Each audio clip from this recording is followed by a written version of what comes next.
TikTok is suing the Biden administration over the bill to ban TikTok in this country, saying they'd rather shut it down than sell it, which some people suggests that they're more interested in TikTok as a weapon than they are actual platform that can make them money. But it's also the counter argument. TikTok being forced to sell means they're not going to be able to get a real, true value for the product. So there's that. Then there's Israel invading Rafah. Despite the fact the Biden administration said don't do it, Israel said they didn't care. They did it anyway. Biden, of course, withholding military aid to Israel potentially over this. And he did that anyway, but nothing seeming to stop Israel. And then we have the Stormy Daniels testimony in Trump's hush money trial, where apparently she offended the court. She was making a joke out of the trial, some people have suggested, talking about disgusting and lurid things, to the point where Trump's team actually called for a mistrial. They filed for a mistrial. The judge said no. And then, of course, in the Trump documents case, the judge has indefinitely suspended that trial. Now, of course, the left is screaming, saying that, there's corruption here, of course. And then big news, AstraZeneca has pulled their COVID vaccine entirely from the European market. They never brought it here in the U.S., but shortly after a story broke that they admitted in a lawsuit there were rare side effects, they're now pulling it entirely, citing market reasons. So we'll talk about those things. Before we do, my friends, head over to castbrew.com and buy coffee. Castbrew Coffee is our coffee company. We support ourselves. So if you do like coffee, I recommend you buy from Castbrew, castbrew.com. We got the Appalachian Nights, everyone's favorite, Rise with Roberto Jr., the second favorite. And of course, you can join the Cast Brew Coffee Club listed in our products and support our work at Cast Brew. But also head over to timcast.com, click join us to become a member and support our work directly. We rely on viewers just like you to make sure this show stays afloat. And with attacks coming in from every direction, it is more important than ever that you guys do support us if you do like the show. That's go to timcast.com, click join us, and you'll also get access to our members-only Discord server where you can hang out with like-minded individuals and call in to our members-only call-in show Monday through Thursday at 10 p.m. where we can talk to you and you can talk to us and our guest. So smash that like button, subscribe to this channel, share the show with all your friends. Joining us tonight to talk about this and so much more is Jay Dyer. Thank you. Glad to be here. Who are you? What do you do? I host the fourth hour of the Alex Jones Show every Friday. I've done that for the last 3 years. I'm an author of 4 books. I do a lot of debates on all kinds of topics, religion, geopolitics. We did a TV show a couple years ago called Hollywood Decoded. And I also do live events. So that's what I do. Right on. Thanks for hanging out. We got Phil hanging out. Hello, what's up? My name is Phil Labonte. I'm the lead singer of the heavy metal band All That Remains. I'm an anti-communist and a counter-revolutionary. What's going on, Hannah Claire? Hey, I'm Hannah Claire Brimmel. I'm a writer for SCNR.com. That's Scanner News. I'm so happy to be here tonight. Hi, Serge. Hello, I am Serge.com. Let's get started, Tim. Here's the big news from the Daily Mail. TikTok is suing the Biden administration over the law forcing a ban or sale from ByteDance.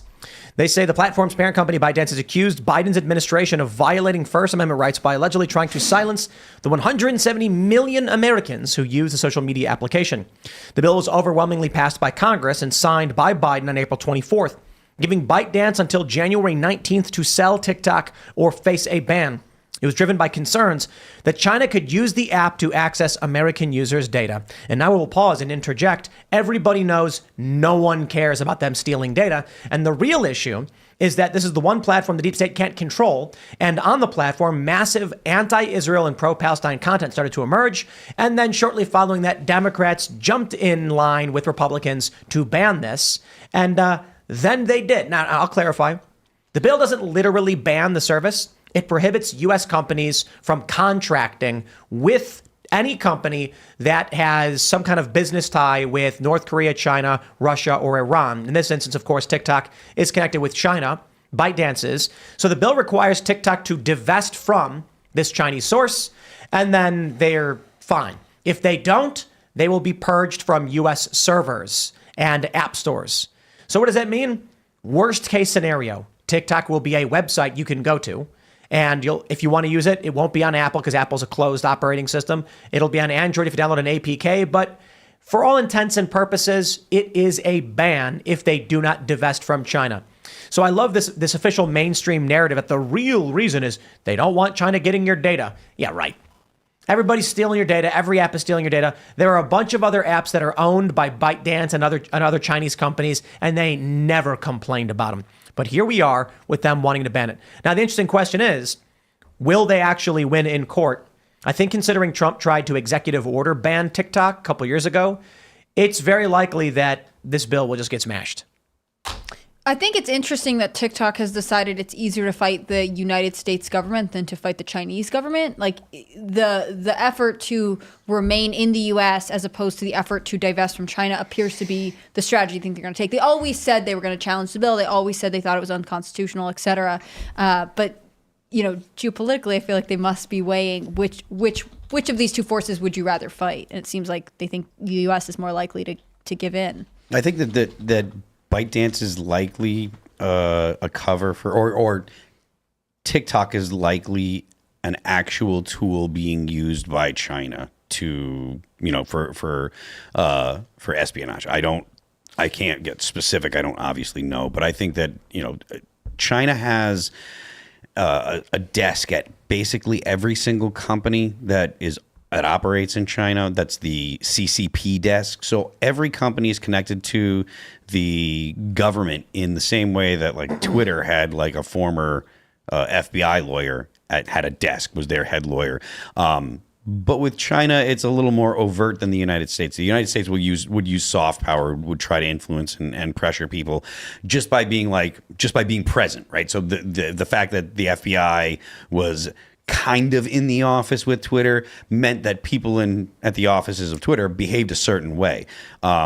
With the CCP, with China, it's not subtle. They're very overt. They're like, you're going to do this. And so it's pretty obvious as to why they decided to go ahead and take the U.S. on in court, as opposed to, China, you don't have courts where you can fight the government. It's just, there isn't an option. It's this way, or we literally send the guys with the guns to shut you down. In the U.S., at least they can try and fight. I'm in favor of the bill. What do you think, Jay? It's just like the other issues we were bringing up before the show. There's no easy answers on this because, on the one hand, I could see this being an attempt at a hostile takeover in a corporate sense, but also at the same time, obviously these things are used for espionage and spying purposes. I know that every time I've tried to put something on TikTok, I get bans and strikes immediately. Yep, even when you don't break the rules. I've been banned multiple times for not breaking the rules. I put up one minor clip that had like a few seconds of Lord Voldemort. You can probably figure out who I'm talking about. Unbelievable. So I put that up and I was gone. Never had any success on it. So from a personal perspective, I don't care. But I know that there's something going on psyops-wise with the way that this is really messing with especially young people's minds. So at the same time, I understand that the model then is copied by, our big tech entities as well. So there's no easy answers here. I'm in favor of it simply because the economic factor. 170 million Americans, they brag about that. That's a massive piece of our digital economy controlled by China. Mm-hmm. Their algorithms and their whims. Nah, I think that's bad. More importantly, I did this segment earlier today about this woman who has the world's biggest lips. I don't know if you guys saw this story. She's 26. And I noticed this when, like traveling, especially going like to Vegas. Young women with massive lip fillers. And it's repulsive. Sorry, I just think it is. You could live your life. The way you look is of no consequence to me. If you want to get lip fillers, you do. You don't have to care about what I think, but I'll tell you what I think. I think it's repulsive. And what we're learning is it's not just TikTok, it's also Instagram. But this is still a large component of we should not allow a foreign entity to be influencing our young people to the point where they're destroying their lives, especially with weird behaviors like this. Yeah, it does seem like it gets in their heads and promotes very strange trends. I think one of the biggest challenges is that the TikTok algorithm is so sophisticated, it's setting the standard for what all social media companies are going to do, right? Like exactly. This like rapid video platform was quickly adopted by Instagram. YouTube has Shorts now, but they can't really. I mean, as far as I can tell, they can't really replicate the distribution aspect of the algorithm, getting people to certain content as quickly as TikTok has been able to. And again, if that's ultimately controlled by a foreign entity, that's extremely dangerous. Yeah, and also a lot of people critique it by pointing out that what's shown in China is not what's shown to Western audiences, and that's on purpose. So they'll have long form content that's actually positive messages about like having family and wholesome things, whereas what's shown here is this really short form content that actually promotes TRANS type things. Should we get super conspiratorial and just assume that Instagram, YouTube Shorts, and TikTok are the solution to the long form podcast alternative media problem for the deep state. I'm half kidding, but there's no reason for these platforms to decide that minute-long content is better than 2-hour-long content. You had, Joe Rogan burst on the scene with these long-form podcasts, something like, 14 years ago. He's using Ustream. Then he's on YouTube. And these very long conversations become extremely popular. And then with YouTube throughout 2016 into even today, still slowly less so today in the past couple of years, the content that was popular and promoted in the algorithm was 10 minutes plus. Now, I see channels that there's one guy, he's got a great channel, by the way, but all his videos are a minute long. Mm-hmm. And he got 1 million subscribers in 6 months from making shorts because the algorithm is promoting this. But then what do you get if the only media you consume is flash in the pan, flip, flip, flip? You get people who don't actually know what's going on. They won't actually explore the issues. And this is mighty fine if you are concerned about the rabble having access to sharing information and deep dives. Yeah, it reminds me of when people are like, oh, I know a lot about the story. And it's like, well, I read the headline of the story. Yeah. I didn't read anything else. I mean, it's ultimately giving you what can effectively be the same amount of information as a headline. And I think it does sort of grate away at everyone's attention spans. Oh, absolutely. I think it's really easy to damage your attention span and Right. get addicted to short form content. I think, remember when the whistleblowers from the big tech companies came out a few years ago, that Jason, I think Renier guy that to do with the dreads, right? And he was talking about how they did specifically design the nonstop scrolling feed for that purpose. Their main purpose was to keep you, on the app, which makes sense. But the idea is that you don't ever actually fixate and ruminate on what you're reading. You're actually just constantly agitated. And I think there's something to that, and from a psychological perspective, because there were studies a while back, I remember Alex talking about it years ago, that people that listen to radio or to podcasts, long form, they tend to have a better retention span. They tend to have a lot higher IQ even because they're actually engaging different parts of the brain that just a nonstop visual like this, you're not even half of your brain's not even used. It's static. Yeah. It's just garbled noise and random nonsense. Especially when you're doing the thing where you just swipe to the next video and getting the algorithmic feed. When I'm on Instagram, I'm sitting there on a toilet or whatever, I go to my recommendation tab and I get this big spattering of random garbage. And they're always trying to feed you something.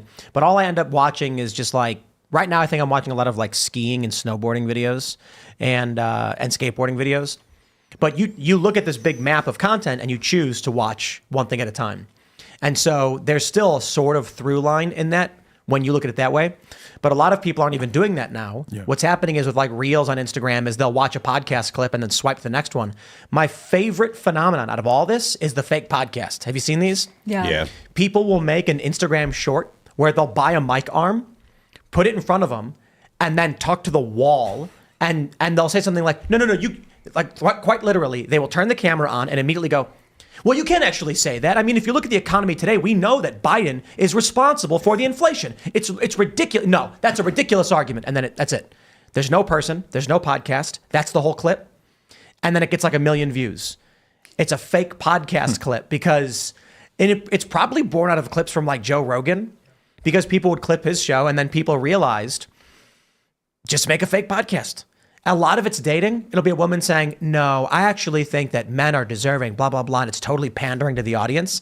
1 million views, 1 million followers, and there was never a podcast to begin with. You mean just a me link to a rehearsing website. our IRL Yep. script could just be our shorts? That's crazy. If you're watching this on TikTok, Instagram, or YouTube Shorts, there never was a Timcast IRL. It's a green screen, and we've just spliced everyone together. Everything's fake and gray. Gray. The room is very gray. Just It like is. the overlords want it, Yeah. I mean, this is what I find disheartening about all of this, which is instead of encouraging people to pursue things they're really interested in, my Instagram feed is a lot of house, DIY, whatever stuff. It's constantly bombarding you with this stuff, but it's not a lot of information. None of these things are designed to give you, this is the exact tool that you need. Some of them do, not a lot. And so if you're a young person and your feed is delivering you what you think is news, but it's actually just fake podcasts and half a headline, you may feel as though you are informed, but actually you are barely on the surface of any issue you've now just created an emotional attachment to. Most people that surf the little bite-sized content things like your TikToks, like your shorts, like your reels, they have a similar knowledge of the topics that they're willing to engage on, as in they have just a wave top basic understanding. And I think you see that demonstrated with the protesters pretty clearly. Most of the protesters don't know why they're protesting, and the ones that can actually articulate a sentence or two about why, it's very, very it's very cookie cutter. It sounds like they're repeating something from a textbook that they read. It doesn't sound like they're ideas that they have. And I think that's emblematic of the type of content that those people are consuming, because it's not saying that everyone does. I just think that it matches up with people that don't really know what they're talking about, but have significant emotional attachment to a topic or whatever. But they don't have deep knowledge of it. Whereas people that have deep knowledge of it, that'll spend the time to learn about it, they might have significant emotional attachment to it, but it's not going to be the kind of reactionary emotional outburst kind of attachment. So I think the scary thing is that a good portion of the videos on TikTok and Instagram are AI generated, where people will load a clip. There's like a service you can get that will make these videos for you, and the robot voice, you choose what voice you want, and then it will just read a script. And so it's all these cookie cutter prefab videos where they'll take a viral clip, add an AI voice narrator, and then re-upload it to the platform. It's just garbage, like sludge. Yeah. We are a couple of years away from living in the pod and eating the bugs. Exactly. I was doing a bunch of research on the Diddy thing, and I came across like endless YouTube videos that were uploaded of like AI voice commenting on, like, this week Diddy did this, and it's like not real content, not real information. Right. It reminds me of a TED Talk that one of the tech guys, I don't remember who it was, but several years back there was a TED Talk about gamification. Everybody should watch that, because the guy was saying that the future will be based on video game studies that were done, where the dopamine hit that everybody got from, like, when you're playing a game, you unlock an achievement, that dopamine hit becomes the model that the tech companies would use in their algorithm for, social media. So that's the explanation for all of this, is that they know that when you see that, you get that hit. Yeah. And so now you're like addicted to the nonstop constant hit. But then the more you do it, it's a feedback loop that you're not getting the dopamine that you originally got. So it's based on video games. It reminds me of dating apps. Like, the people say because you can endlessly swipe and swipe and swipe, and like you're just searching for the next match or whatever else, which may or may not give you a sense of dopamine. Like, we are designed to always be looking for the next thing, but to be moving very quickly through it. $1 billion idea. You want to make $1 billion, Jay? Yes. Okay. It's a dating app service. It feels like Tinder, but it's actually AI. And so what happens is you're some dude and you're like, I'm going to go on this app, and you're swiping and swiping, and then the hot chick swipes back on you, and it's like a match. And then she's like, you know what, I actually just moved, but you're so cool. And then she whispers sweet nothings into your ear, and it keeps you on the platform. And then for some reason, she just keeps talking about how great Arby's is. And you're like, man, this chick's weird. She's hot, but she loves Arby's. And then, Arby's pays for the interaction. Right. So you're close to Ty Lopez's first idea. Oh, yeah. He actually, the only difference is that it wasn't AI. It was like his buddies were like doing the girls, like so it was like a dating thing, but it was like, but they're like semi-catfishing them. Exactly. Yeah. Wait. That's the guy from YouTube, was like Knowledge. That guy?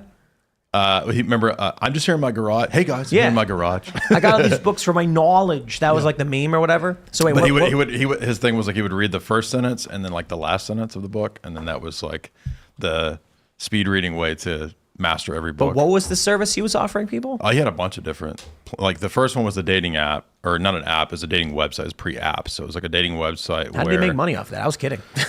Like, Arby's gonna buy a that. lot of dudes signed up, like, because it was a guaranteed match. That's what it was. The service was like eHarmony, where it's like, but we guarantee a match. But then the matches were like, actually his dude male bros, friends. like dude bros in there, like, yeah.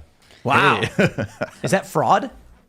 I don't remember what happened to that case. Huh. I think your idea with Arby's is kind of interesting, because Democratic leaning get out the vote efforts will like get on dating apps and be like, hey, have you registered to vote? And a lot of times guys are like, I don't know, I could. That sounds okay. Like, it's how long until influencer culture kind of collides with the dating app, and they're like, hey, if you get 5 guys to buy you Arby's, we'll give you $1,000. And she's just on there being like, you want to go to Arby's? That's the voter registration thing now. It's going to be like, Republicans are going to start going on dating apps, women, and they're going to be like, you want to meet up? I'm going to register to vote. You want to meet me up and register That's to what vote? the Democrats are saying. They're like, I watched this. I was during midterms. One of the Michigan ones in Michigan was like, this girl wasn't even in Michigan. She's like, hey, are you like just constantly to everyone be like, you know what's really cool? Voting. Are you registered to vote? Like we could all make a plan to go vote together, which also just sounds so weird. Like if she was on the street or in a bar saying this to a guy, I feel like he'd be like, no thanks. But on an app, it's like people are like, well, this is how we're going to keep the conversation going. It's like preying on the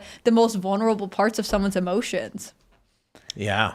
Look, Arby should get in on this. They can make a lot of money, possibly, or just create a weird influencer network. We're going to live in the pod and we're going to eat the bugs, whether anyone wants to or not, because all of society is going to move into the pods and they're going to buy the bugs, and then the market's going to drift away from cheeseburgers and drift towards roach burgers. The thing is, there's a lot of people that are going to be like, oh, I'm going to go ahead and live in the pod. There's going to be a lot of people that'll be like, this is actually better, because for a lot of people on Earth, the pod is actually a better option than their real life. Now, Maybe granted, that's the plan. Yeah. yeah, exactly. like if you look at like here, we're a lot of times like we think of like, oh, live in the pod compared to like our life here, right? Which is, obviously most people in America are like, well, my normal life is better than the pod.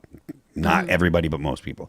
But if you're in like Rwanda or a war-torn place or whatever, and you have the option of kind of hunkering down in a pod and not going out into places where you can, be killed, and you can stay in the pod and do some kind of menial task or whatever it is that produces you enough money to keep you in the pod. I don't know if that's possible or whatever, but that option is a better option than rape.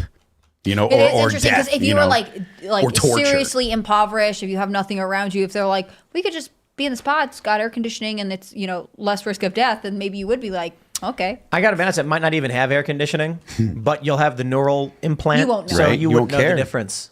Yeah. Well, the fancy toilet here looks kind of like a pod. I was going to climb in there and see what it's like, but So you do want to be in the pod. Yeah, but to be Admit it. fair, the fancy toilets have been around for a long time. Long enough for original I'm just not Simpsons to fancy. make fun of it. Yeah, you can get them at like Home Depot now. But I really legit think that like most people that are like, no, I won't go like live in the pod, they're comparing it to like a generally good life. You get some depressed people that are, that aren't having a great life here in the US, and they're like, well, maybe the pod's not so bad. You talk to people that have miserable lives if they can take the, the daily drudgery of essentially shoving rocks uphill all day long or live in the pod. How do you think they'll It might be market something the they'll take. pods? Like, will the pods be sort of like a wellness self-care thing? Like, life's hard. Take Oh, yeah. a week or two off in this Yeah. pod, or will it be more like a environmental thing? The air is so bad, you could be in this pod. Like, how are they going to market? no, the it's going to be a pods? luxury thing. yeah. It's gonna think so? it's gonna be like status and luxury and gaming at first. It's gonna be marketed as the cool new video game. You gotta be in there. You can do anything. Like Vacations. yeah, but it'll be a lot like GTA. It'll be video game and community stuff. So they tried doing it with Metaverse, but you had no legs and Yeah. you were like this weird Muppet floating around, like a Wii figure, and people didn't like it.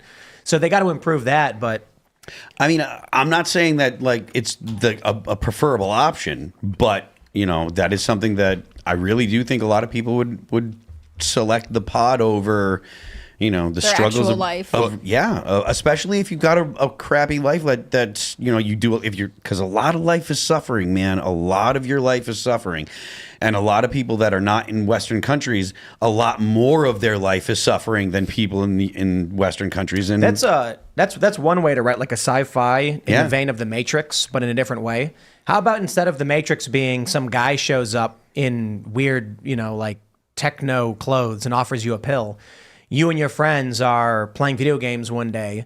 You go to the store, and then all of a sudden, as you're walking, you can't move, and you're like, what's happening? And there's a flicker, and then all of a sudden, you're in a pod with a tube in your mouth, and everyone wakes up from the VR that they put themselves in. The system went down, and everyone's groaning in agony and pain, just moaning like, no, put me back in, but the machine is broken. And then what happens when all of these humans climb out of the pod? With no knowledge of how the system works, no idea how to farm, humans put themselves in the pod to give them this eternal happiness, and then the machine breaks and everyone's forced out of it. There's a sci-fi movie kind of like that. I'm ruining every one of Tim's ideas. I'm like, oh, I'm sorry, that's already a Ty Lopez. No, there's a movie called The Congress, which is a really good sci-fi story with Robin Wright from Princess Bride, where she gets the corporation scans her whole body as an actress, and then they own her image. And then it fast forwards into the future, and basically everyone lives in the pod like you're talking about, but they're walking around like in tattered rags, because they just live in this pod. And then when they wake up, they don't really know what to do or how to live. So there you go. Yeah. Well, let's shift away. We'll start talking about news again, I guess, because we've got funny news. Creepy, funny, and sad for this country. The Stormy Daniels testimony, so lurid it almost derailed Trump's trial. How porn stars' lively claims about spanking, condoms, STDs, and the missionary position sparked a slew of objections before the judge called her difficult to control. Well, here we are. We've jumped the shark. It was bad enough when it went from there's strife in this country and a conflict between political factions into one political faction is trying to put the other political faction in prison. And now, in the effort to put the former president, who is currently the front runner, in prison, a porn star got on trial and started talking about spanking, condoms, STDs, and the missionary position. This is the sad direction the United States has gone. And I assure you, if you went to the founding fathers and said this is where we would be in 250 years, they'd probably throw up on the floor. I don't think they'd throw up on the floor because of the behavior of the because of the president or the insults, at least. But you know, they were calling each other hermaphrodites and stuff like that. The idea that I just feel like they wouldn't have put Stormy Daniels on the stand. They're like, look, you're a woman of loose morals. Like, you're not going to help anybody's case. I imagine if there would have been a whole lot more hushing around that time, you know, with those kind of behaviors. Well, that list of terms there that was supposed to be super lurid is pretty common for sexual coitus conversations. I don't think there's anything that lurid in that. I mean, maybe there's more in the testimony I haven't heard. Did that say spank Trump with a roll-up newspaper? Where? Scroll up a little bit. Oh, yeah, it does. How she spanked Trump with a rolled-up magazine. She said she, like, compared Naughty his pajamas. Donald. Naughty, naughty. I don't believe it, to be completely honest. Yes, that's crazy. Weren't some people claiming that this was like an extortion scheme? That she basically knew she could make this claim, she could make up whatever she wanted, and Trump would be forced to pay. Of course, Trump spanked her with the rolled-up No. magazine. So you're I on don't Trump's believe any side, of it. I see. I don't believe any of it. Part of it is that this had been a rumor for a little while. Like E! News had reported on it, whatever else. Like, and then right at the last moment, she was like, "Yes, there's actually a story," and she has since both recanted, been like, "No, that wasn't true," and then been like, "No, just kidding, it was true." Like, so I just don't think she has a good history. Are you saying that you don't believe they had sex? Is that what you guys? Yeah, I don't even believe that. Really? Yeah. I buy that. I do. I don't. What's the evidence they did? I don't. There's no evidence. I just think that Donald Trump likes. Then I defer towards blonde chicks. There's not even a preponderance of evidence that Trump did. This is my opinion is not based on any evidence at all, except for other than Donald Trump likes chicks. That's You it. just think In he's which a case- playboy. Right. I think if you were to claim like they were seen together and leaving together and got in a car together, the car pulled up somewhere, they went into they walked in the hotel together. It's like, oh, sounds like that might have happened. But in this instance, I don't even know if there's any evidence that they actually were alone together. There's like a picture of them. It's the same thing with the woman 30 years ago who's like Trump manifested at the Bergdorf. I thought that I didn't think that Trump denied being with Stormy He did deny her. Daniels. He did deny. With She Stormy owes him Daniels? hundreds of thousands of dollars over all this stuff. I thought the denial was about paying. I didn't think the denial was about having sex, being together. or having No, sex he's together. always denied it. Okay, He's always said fair it enough, wasn't fair true at enough. all. Yeah, they're just rolling out, I think, every salacious possible thing that will just hit headlines. It's not even about whether it's true or not. I mean, the Steele dossier was all fake. That was all made up. Yeah. And it was only to be, salacious, and it involved, urine. Oh, whoa, So I think this is just another example of that. And from what I know about this testimony, towards the end, his attorneys were like, "This doesn't have anything to do with anything. We deserve a mistrial." Judge said no. But also, ultimately, Stormy Daniels they were like, "So you got these payments from Michael Cohen?" And she was like, "Yes." And they were like, Did you know, did Donald Trump have anything to do with it? She's like, "I assume he did." So, like, she can't even say definitively that Trump was the one okaying this money. Like, no one can say anything. This is what I hate about this case, which is the prosecution can walk it all the way to Michael Cohen, but they cannot definitively link Trump. But they're still but election interference. But even if they do link him, there's still no crime. Yeah. It doesn't seem bad, especially since this, catch and kill, don't let the story out. Not crime. It had been a rumor for a long time. Like, Not a crime. I don't think it's that big of a deal. What I heard today, I think it was on MSNBC, was like, well, the Trump campaign thought that his campaign could not withstand another sex scandal in the wake of the states. Right. Like, I don't think you understand the Trump campaign. Right.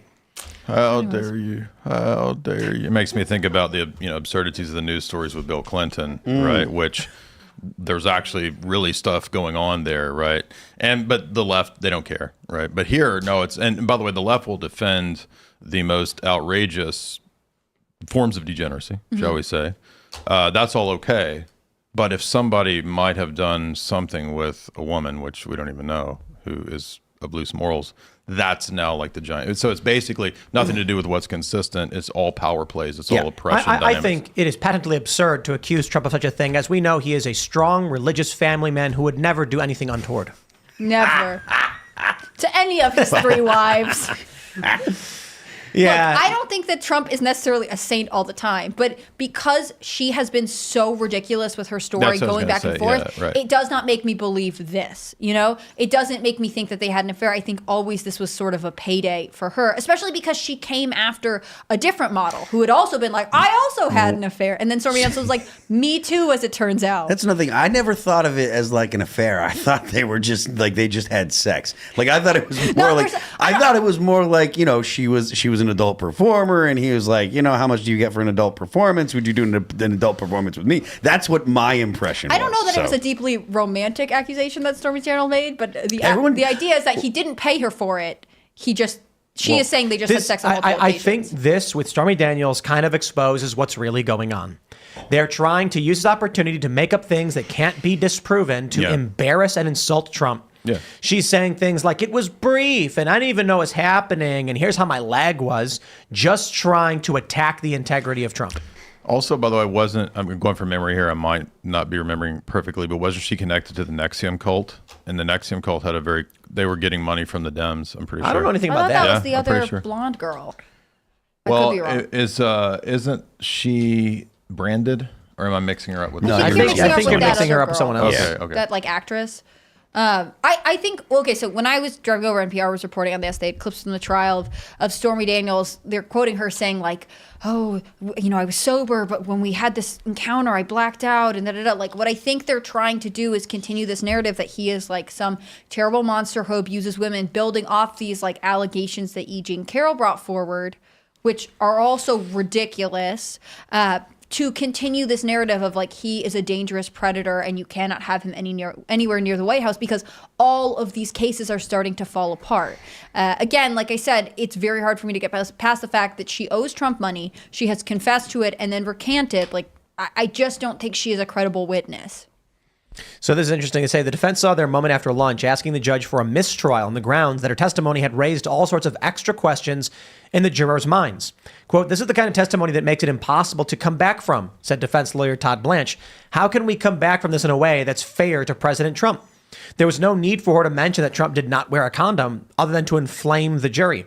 Merchan ruled there was no mistrial, but the defense did have a point, he added.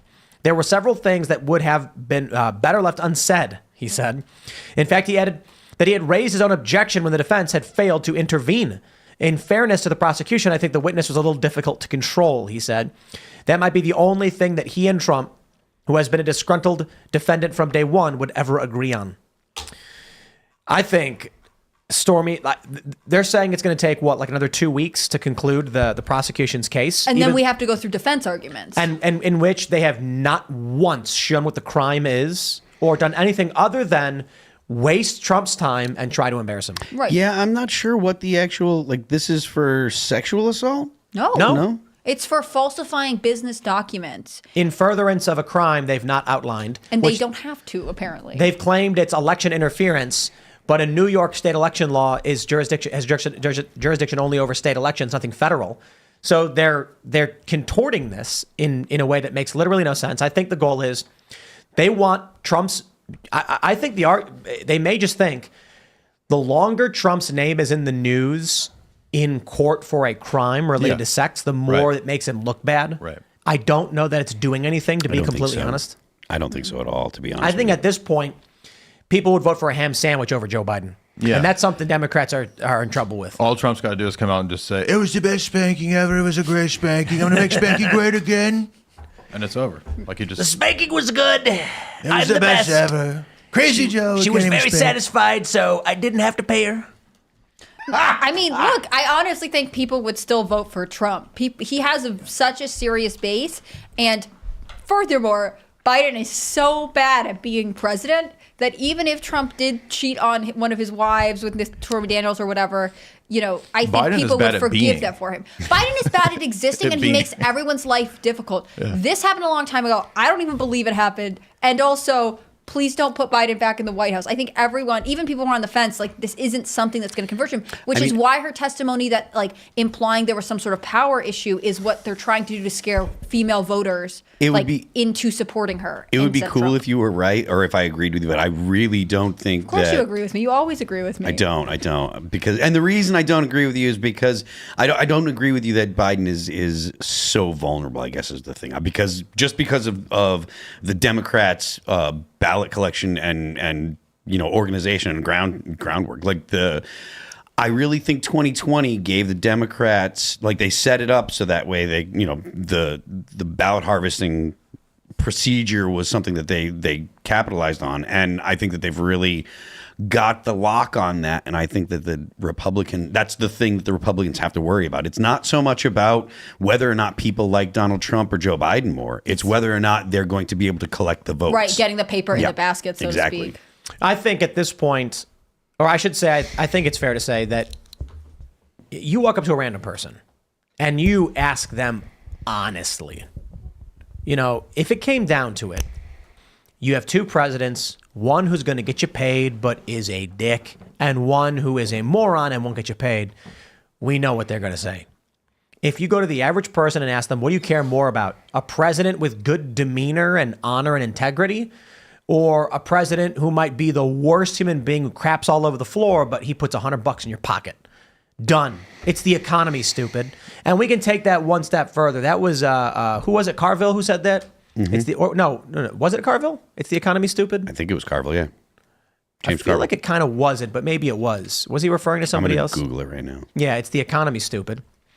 I kind of feel like you can take it one step further and it's just greed. And I think some people they think of greed in the worst James Carville, 92. He did say it. Okay. Yep. People think of the word greed in the worst possible terms.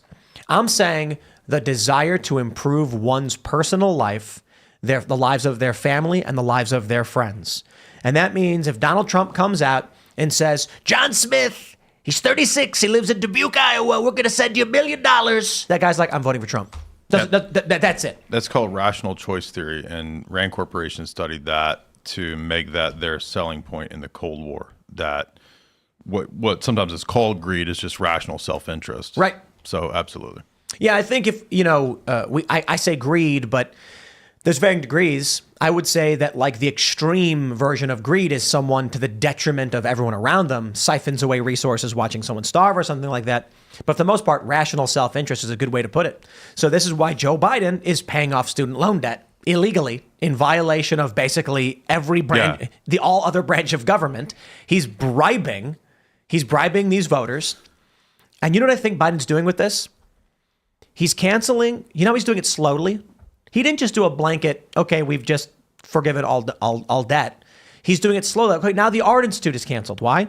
What they're hoping for is come November 4th, the Democrats are going to say, look, Biden's already canceled 30% of debt. I know you've got debt. If he doesn't win, they're not going to cancel your debt. You could get $40,000 today if you simply vote for Joe Biden. Enter our sweepstakes called Vote Democrat, and maybe you could be a lucky winner. That's what they're doing.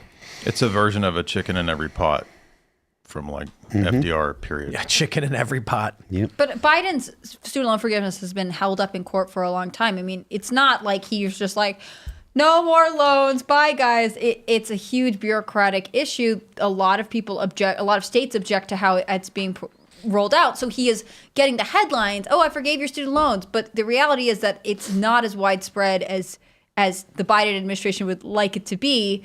And on top of that, there's reports out that 18 to 24-year-olds have higher credit card debt than generations or the same age group in years previously. Like the weight of the economic burden that I feel like the Biden administration has inflicted on the people is sort of inescapable. He's not going to be able to forgive enough loans and actually see the loans forgiven before the election to make that compelling enough for everybody, I think. So now the big piece of this story moving forward, Axios reports Trump's threat of being jailed suddenly gets real. The Secret Service has been having meetings about the high probability that Trump is going to be held in contempt and sent to jail. And this is a game of chicken that I think Trump is intentionally playing. He played the card I hoped he was going to play, in that the Constitution is more important and I'd be willing to make that sacrifice. That's what he said when he was walking into the court. He'd be willing to make that sacrifice for the Constitution. And I'm like, I'm not so sure insulting a porn star constitutes defending the Constitution, but the point he's making is stronger than the reality of what's happening in that courtroom. And that is, the judge is silencing his ability to speak during a campaign, and he reserves the right to campaign and stand for his First Amendment rights, no matter how silly and absurd it may be, even if it means he goes to jail. But I think Trump's bet is they won't do it. And he makes the court look impotent by continuing to piss them off, knowing that if they put him in jail, it could actually bump him up at the polls quite a bit. How do you think Trump going to jail would react in public I think it would be like the greatest publicity event of all time, and that he would it would be awesome. Like, it would be, I'm serious. Like, it would be like total. But why doesn't he, he could have gone to the Supreme Court oral arguments. I understand the legal team's statements they've made. They didn't want Trump to go because it would have made the arguments about Trump, and they wanted it to remain about the broad presidency instead, which is better for Trump. But certainly Trump could take actions that would expedite his path towards imprisonment. I think he can't look like he is I think he can't look like he's intentionally trying to aggravate the judge, right? Or intentionally trying to go to jail. Right. Yeah. He has to be the martyr, which he's already set himself up for. Yeah. And on top of that, his typical conduct is being held against him while, again, Michael Cohen, Stormy Daniels are being allowed to talk about the case on social media in a way that is that hurts him. And I think that was what resonates with the American voters, this idea that the judicial system is not actually to protect anybody. It's actually to silence some people as they try to advocate for themselves. I think that message really resonates with a lot of Americans. And it's enough to say, hey, this is not okay.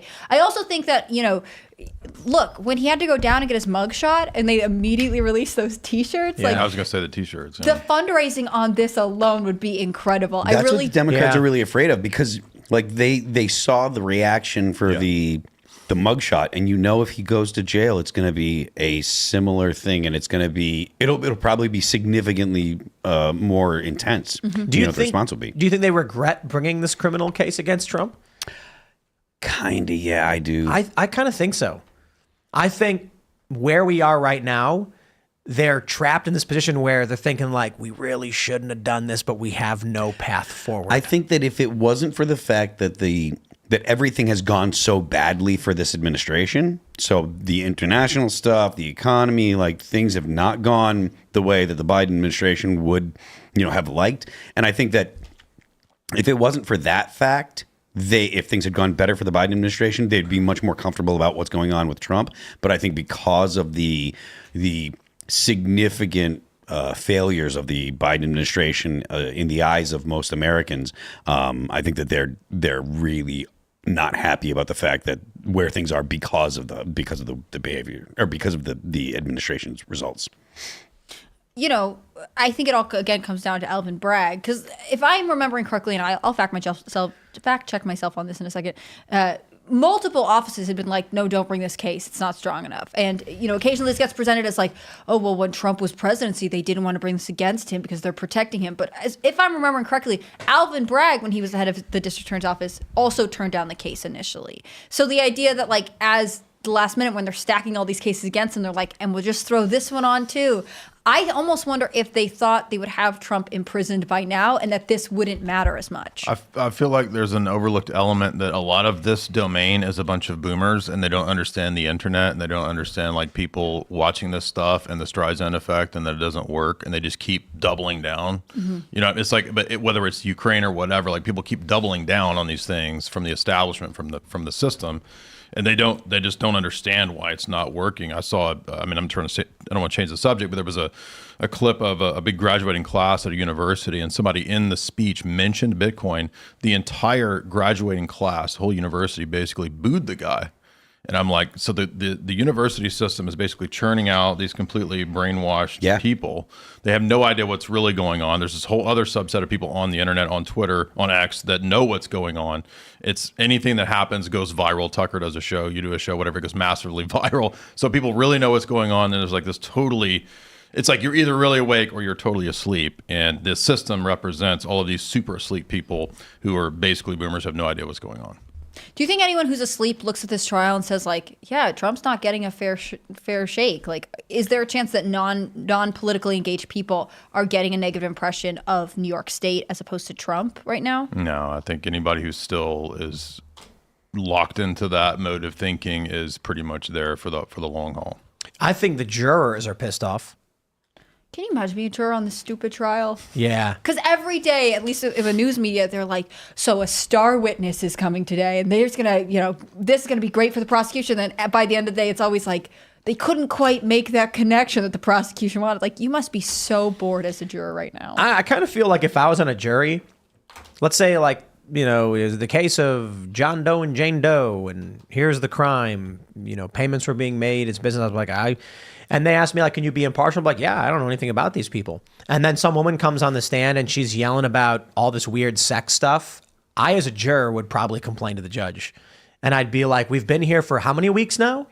They've not presented everything. Why are you, this is not my civic duty to sit here and listen to the incoherent ramblings of some sex worker. Like, what is this? I have a job. I have a life to get back to. I wouldn't be surprised if behind the scenes the jurors are actually getting pissed. There were reports already that jurors are like yawning and they're looking around the room. They're not paying attention. Some are getting like falling asleep. And it's boring. They're like, so did you sign this thing for accounts payable? It's like talking about, your checkbook and accounts every day. Like, it's not a murder trial where it's like motivations and passions and this thing there. And by the way, there are murder trials that have taken less time than this month long. This will probably go 8 weeks at this rate. And I just can't imagine that it's compelling to the jury when it's always comes down to this thing of like, well, I knew Michael Cohen was getting a payment. I didn't know what it was for. I can't connect it to Trump or any motivation. I mean, you look at the premise was bad in the beginning. It was all motivated reasoning. It was all people that had an emotional desire to get Trump. And I think that goes probably is accurate for all of the accusations against Trump. They're all like brought by people that have some kind of, that have some way to benefit, even if it's just their own career because they got Trump and stuff. And I think that they got out ahead of their skis because of that emotional, desire to be the person that got Trump.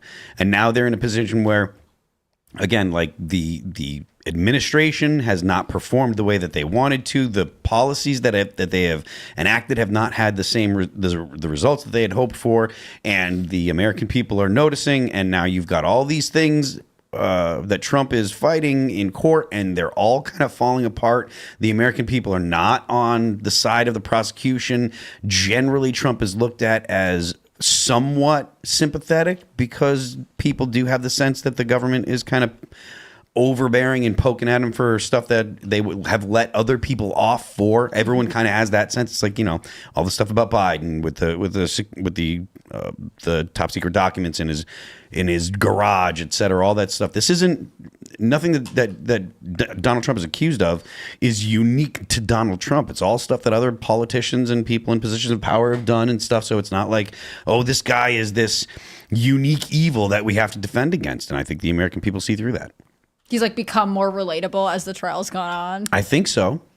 That's interesting. I think that is always the thing that they use to try to contrast Joe Biden and Trump. You know, Joe Biden's this nice guy. He grew up in Scranton, and he's from a big Catholic family. And Trump is this wealthy, you know, he was born wealthy, became even wealthier, always uses privilege against you. And I think in this case, the fact that you're having so many trials go against him, people start to be like, he's just this guy who government's going after. And that could really be any of us. I got to give Trump credit.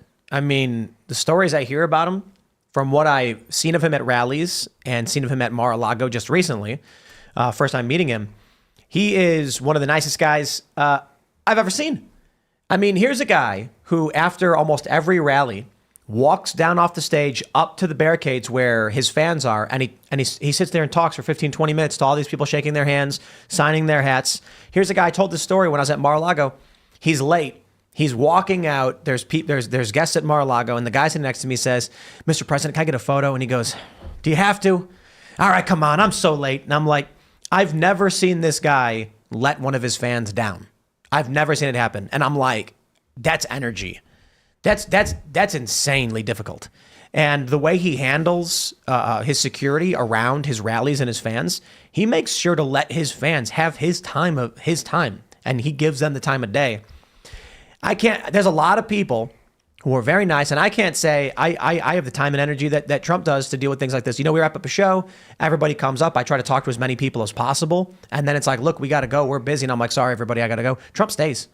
I'm like, that guy's got to be on a plane, he's got to fly to the next city, and he sticks around. I think he genuinely really loves the attention and the people loving him, and I don't think that's a bad thing. They try to insult him over it. But that means as a president, the only thing he really cares about is that you, the American population, the American citizen, love the guy. And we make fun of him back in 2015, 16, 17, 18, all the time for he's the guy who puts his name in big gold letters on buildings. He wants everybody to love him. I'm like, that's a good thing for a president to have. You want to call it some kind of personality disorder where they're desperately in need of attention from other people? I'd love it if we had a president who was like, I cannot let the American people down. They have to like me. What do I do to make them like me? Good. We're sick and tired of the president going, the corporations have to like me. How do I get the lobby groups to like me? I need their money. Trump was like, no, Trump's the kind of guy who wants to walk down the street and have people be like, we love you, Trump. And then he signs a hat for him. That's what he loves. He wants to every day to be that time he went to that one Chick-fil-A and they're all like, hey, it's so great to see you. When he brings the pizzas to the fire department, he does that because everybody loves pizza. And he's like, they're going to be so happy to see me. Mm-hmm. I wonder what does that for someone like Trump? Like what happened in his life to where he developed that need to make people happy, to have them express public gratitude for him. And the feeling that I got when I saw him give this guy like, hey, I'll get a photo with you. I was like, it really does feel like he's just working for the people. It feels more like he's here to help you. I don't know about always. I don't know about every time he's ever interacted with anybody. Just from what I've seen at rallies, there's like some random person, like, Mr. President, can I talk to you? He goes, you got it. And I'm like, he acts like he's working for the people. Like he's like, that's how it seems when you watch him. But you go to any one of his businesses, and I challenge anyone who says a bad word of Trump and doesn't believe he's a good dude, go to any one of his businesses and ask his employees. You will not find a single employee who dislikes the guy. You know why? He shows up, he pats him on the back, he compliments him, and hands him a $100 bill. That's how Trump treats his employees. There's a lot of companies that they show up, they insult their employees, they complain about them, and then fire them the next day. But Trump famously lines up. He's like, hey, everybody come gather around. Come over here. Everybody get together. And then he pulls out a wad of cash and he starts handing out $100 bills to all of his staff. He didn't need to do that. He just loves it. I feel like anybody who, has criticisms of Trump, if you put this into perspective, like Joe Biden's policies and everything that it's like an intentional destruction of the country. It's crazy. Like everything that's happened in the last 3 years is like, the country's going to crap, right? I think inflation, border, all that stuff. So there's really no options if you're going to be voting. Like there's just not even any option. You have to vote for Trump. There's no. Yeah, what are you going to do? Cloward. I read an article today about Cloward and Piven. If you go deep into that, Like that makes more sense as to what's going on. Do you want to break this down? Was it a Cloward? It's just basically a strategy that some of these kind of weird. What is it? Cloward, Piven? Cloward and Piven. It's these two people. It's like these weird communist boomers that came up with this idea that you could stress the economy through all kinds of government policies, all kinds of basically socialist type policies, and then other means that I won't mention. That would then overwhelm the ability of the system to function, and then it would collapse, and then we would get some sort of proletariat or some sort of uprising or whatever. So this the is Wikipedia. I got it pulled up right here. Actually, I don't know if you want to read it. You can read it. Yeah, it says the Cloward-Piven strategy is a political strategy outlined in 1966 by American sociologist and political activist Richard Clower and Francis Fox Piven. The strategy aims to utilize militant anti-poverty groups to facilitate a political crisis by overloading the welfare system via an increase in welfare claims, forcing the creation of a system of guaranteed minimum incomes and redistributing income through the federal government. So essentially, it's looking to use the safety net that is intended to prevent people from falling into poverty, use that as a means to get people to rely on the government. Check this out. Beyond this, what does the guaranteed income do? Why do they want it? They stated that full enrollment of those eligible for welfare, quote, would produce bureaucratic disruption in welfare agencies and fiscal disruption in local and state governments that would deepen existing divisions among elements in the big city Democratic coalition, the remaining white middle class, the working class ethnic groups, and the growing minority poor. To avoid a further weakening of that historic coalition, a national Democratic administration would be constrained to advance a federal solution to poverty that would override local welfare failures, local class and racial conflicts, and local revenue dilemmas. It's basically sounds like they're saying, we want universal basic income to blow the whole thing up. Yeah, exactly.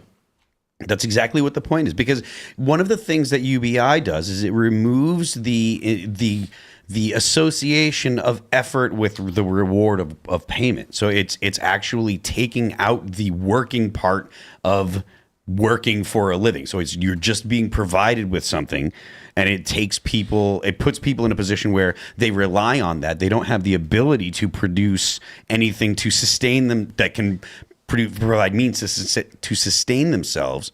So they rely on it, and then you end up trapping people. Right. Absolutely. Which is this is the exact argument that conservatives and libertarians have against any welfare programs, right? You create a client class, a group of people that are reliant on that, Dependent class, and it becomes generational as Yeah. well. It frequently becomes generational. So you end up creating this group of people that are going to be dependent not just on that, just not for them, but for their generations and stuff, and you can't get rid of it. The difference here, though, I think that makes it a little bit more intense is that this can be turned into something that's an actual weapon to destroy the existing system. So it's like blow it up from within using the means of the system. And that means if this is the operating plan of what's really going on, then it's not just incompetency that's running the government. There's actually a more cunning strategy at work, I think, to maybe even destroy the country. It's malintention, right? Yes, absolutely. What do you think this is something that the average voter would pick up on, or No. would they be too caught up? I mean, that's why I think this concern about the economy is so real, right? If you are desperate, if you are trying to make ends meet and feed your bills, or pay your bills, feed your children, perhaps. Hearing, well, you could get relief through a universal basic income or something else. It's chicken in the pot, another Right. version of absolutely. But this is like they know that there's not They know what they're doing. There's not the ability to actually give everybody a chicken in the pot. Right. It destroys things, and then they can come along later, going back to the coon pod issue, and say, "Well, look, I think Klaus even said something like this. He said, "You're just an angrier world. We know you're angry," and then he offers the solution down the road of the technocratic agenda. So there's a really great article at technocracy.news today.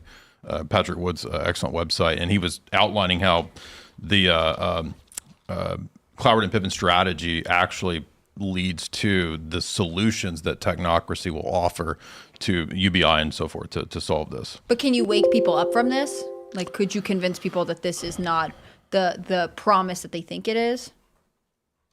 Probably not. That's the challenge, is getting people to understand that. I don't know that you can. I mean, you go to a person, and as we talked about earlier in the show with rational self-interest, and you say, a vote for me is a vote for cash in your pocket. They'll vote for you. That's it. That's the game that Biden is playing right now with paying off student loan debt. And there's this viral video that I think libs of TikTok may have posted it, where someone's saying, and this is a mixed bag. This person, they're talking about how they took out $34,000 in loans, and it's been 20 years, or I think they said it was 20 years, 15 years maybe. They've paid back something like $60,000, and they still owe $11,000. And I'm like, yeah, that's also a predatory system that needs to be dismantled and destroyed. This idea that you borrow 34 grand and then got to pay back double that is insane. But then they said, when Biden paid my loan back, it's a closed box. No taxpayer was harmed by this. And it's like, in this particular instance, I will give you spent more than your loan was. But there are many people who did not pay back their loans, or a greater sum of their loans, and they were given free money. This means at the time, money was created upon the issuance of debt to fund these universities and your rent and your food without labor going into the market, creating inflation, driving prices up as you pull resources from the economy without putting anything back in. Then when they cancel those loans without you putting money back in or labor back in, the inflation sticks. That's the point. Yeah. The point at which the Biden administration cancels the debt is when the money supply, and then all of a sudden we get hit by that, because it's going to be a massive. It's a massive increase of money supply without an increase of labor. That being said, I actually do agree with first getting rid of the college loan system, and then forgiveness for people who've already paid beyond their principal, and a suspension of interest rates. But the idea that there are a lot of people posting like, I owe 20 grand, now it's all gone. And it's like, they're like, I graduated 2 years ago. And I'm like, okay, that's insane. Mm-hmm. Some people are getting their loans paid back, and they have not paid back what they were given. Right. And we're still issuing federally backed student loans. Like, if the That's system insane. is so broken that we're forgiving everyone that we can, why are we still issuing them? By the way, that article is called "Is the Economic System Being Destroyed on Purpose?" It's a really good article. Everybody should read that. Cool. I think makes a lot more sense as to what's going on. I think that even if it isn't on purpose, I think the lack of effort to actually fix it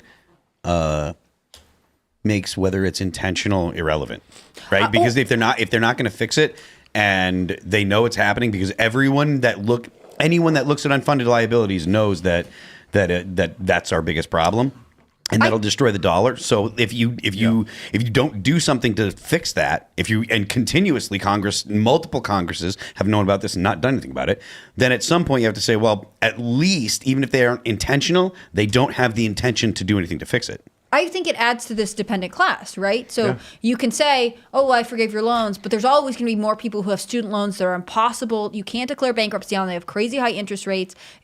You're sending them into an economy that is broken, so it's very difficult for any of them to pay it off. So you always have this promise of, you could be like, well, elect another Democrat or whoever, and we'll forgive your loans. It maintains this idea that there is dependency, there is hope that someone will give you this thing. It's exactly what you're talking about in my eyes. If they really wanted to stop it, they would stop issuing federally backed student loans. Maybe the only answer is prepare yourselves. 100%. Learn how to survive, make money, save absolutely. money, buy things. Social Security's only got 10 years. Okay, so if you right now, there's 10 years left for the solvency of Social Security. So what?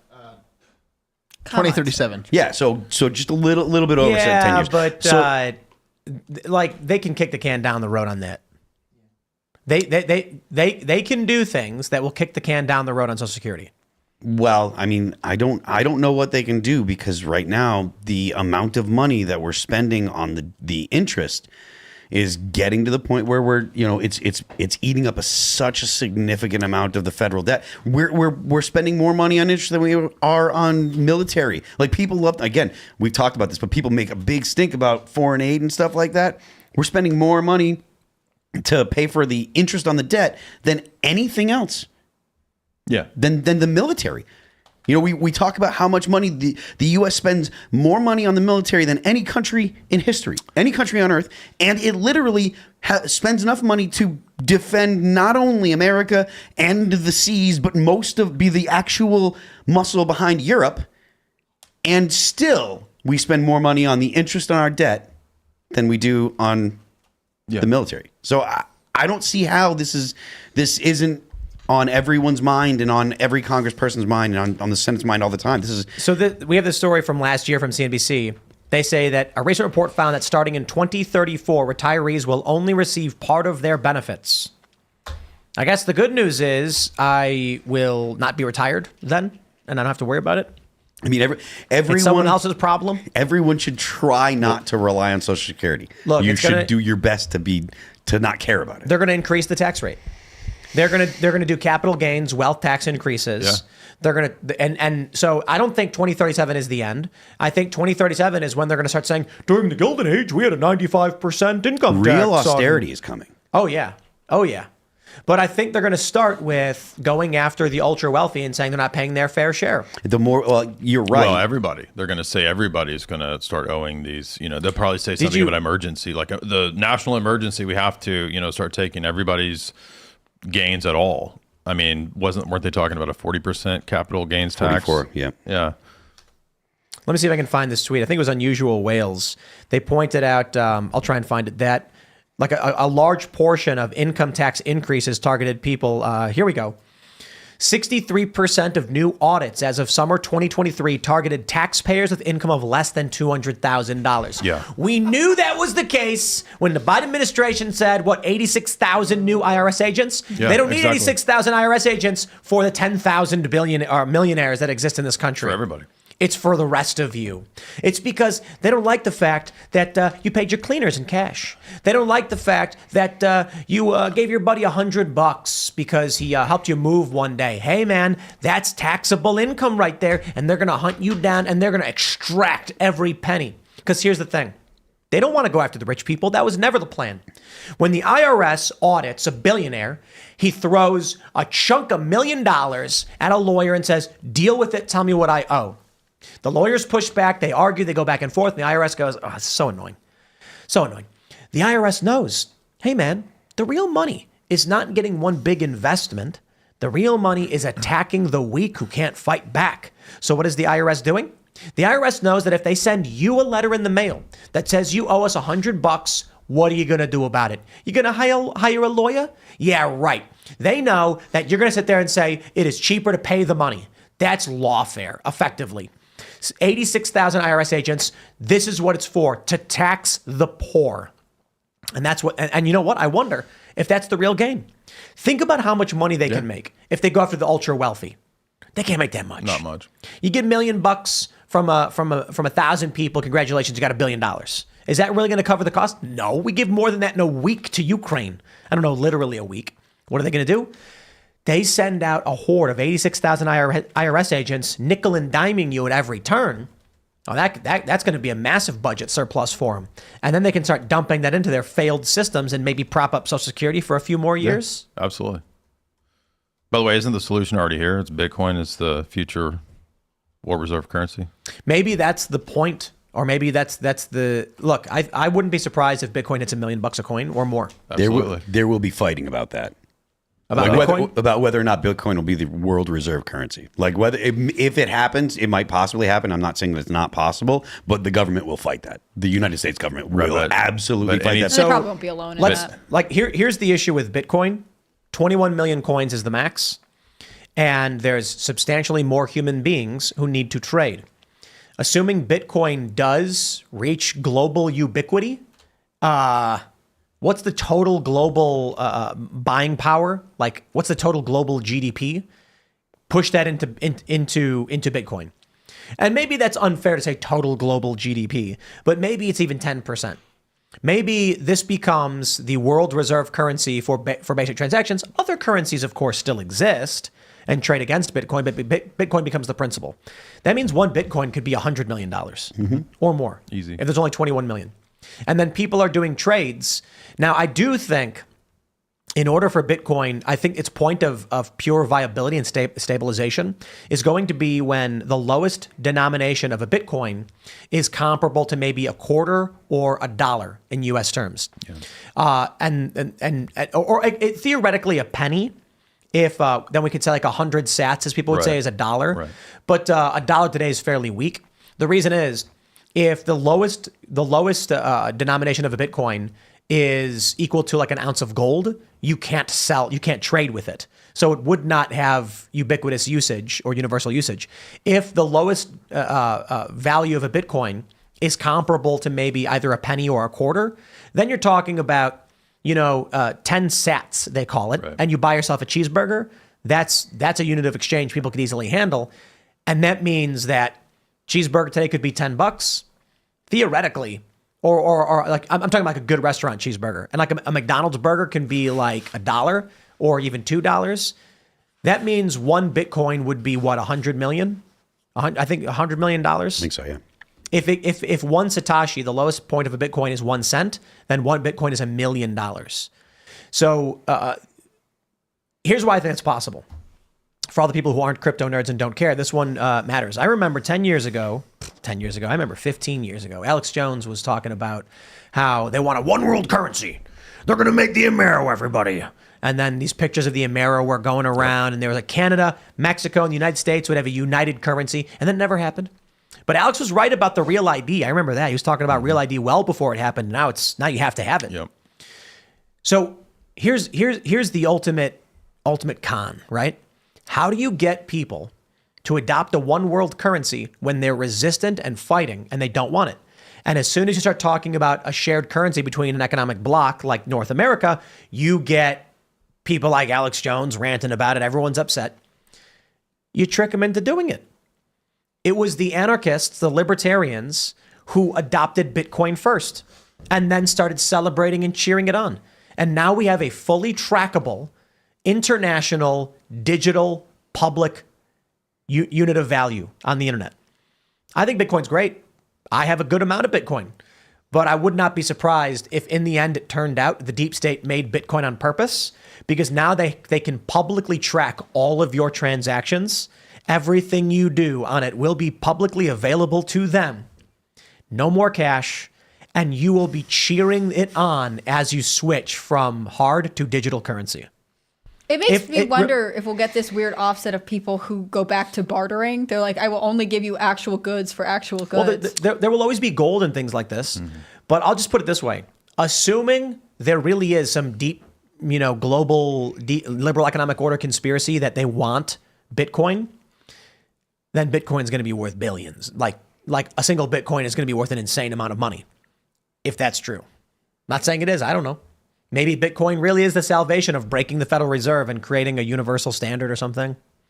Yeah, I think to that point, Bitcoin will outlast the existing fiat-based currencies. So basically, it's like a black hole, like Max Kaiser's always saying, that the fiat currencies are being sucked into it because they are already doomed via not being attached to anything and via the governments having, well, ultimately it's private, but the private entities that really, print the money are basically printing themselves into oblivion. Every fiat currency goes to zero. And so with something that has such a strong logic and mathematics behind it, like there's no way that it can lose. I think that certain entities probably want to have a share to try to sway it and control it, like the entities that have come in via the ETFs. But I don't think they're going to be able to control it. No, I don't think it can be controlled. Right. That's the power of it and why it's valuable. Yeah. But it can certainly be tracked. And using, they've already done this.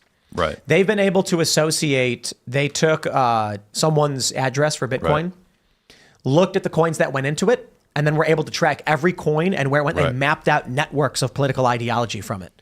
Kind of scary. Ooh, I do not like that at all. Yep.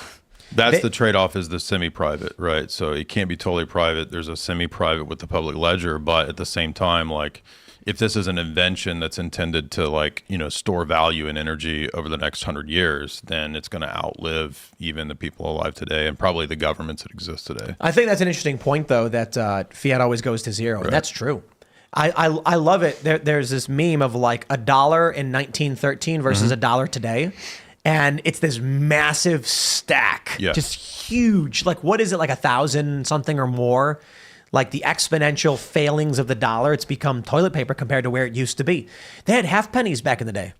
Remember those? What was it, like 1700s or whatever? They had half pennies because you needed a smaller denomination for certain transactions. Didn't just under the Biden regime, isn't inflation up some crazy, like 10%, 20% the last 3 years? It's some crazy amount in the last 3 years. Like the purchasing power of the dollar is like down some crazy. Look at amount. this, the half cent from, what is it, the smallest denomination of United States coin ever minted, 1793 to 1857. The half cent. Imagine that. We don't even want pennies anymore. Yeah, Everyone's they talk trying to get rid of about. them. They say they're too expensive to make and nobody uses them, Yeah. which is crazy. 1/2 cent. You could Oh just my, you how could the just dollar's sell your fallen. pennies to like meth heads that like crush it up and then go sell it for the copper. It's worth more than a penny. I've Is got that true, a like nickels or something? so here's the crazy thing. I've got a US dollar from I think 1893 and it's worth I think like $250 as like a collector's item. Right. It can actually be traded in the US as a single dollar Yep. because it's still currency. I also have a $500 bill that's worth like $3,500, which as a collector's item is worth. You can actually still go to a bank and exchange it for 5 single $100 bills. It's still currency. The funny thing about that dollar is it may be worth $250, but in 1893, it was probably substantially more than $250. Like the value of the dollar, the buying power of the dollar back then is greater than the collectible nature of the dollar right A now. dollar in 1913 had the buying power of $31.55. Wow. Okay, so maybe I'm wrong then. The 1893 dollar probably wasn't worth as much. That was 1913, so maybe I'm not sure what 18. I don't think 20 years prior was worth that much more. Things were a bit more stable before the Federal Reserve. What year was it? 18 what? 1893, 93. Let's see. pre-Federal Reserve. Then they had, remember silver certificates and gold certificates? Yeah. Okay. Yeah. They say that. Yeah, it wasn't that much more. It was 35 Okay, bucks. so it's worth a lot more. Oh, there you go. I'll take it. Well, and then FDR confiscated gold, right? Yeah. So what do you think happens then in 2034 when Social Security starts collapsing? I think the dollar goes up. I think the dollar goes up. I think that the dollar loses its value, and we see significant.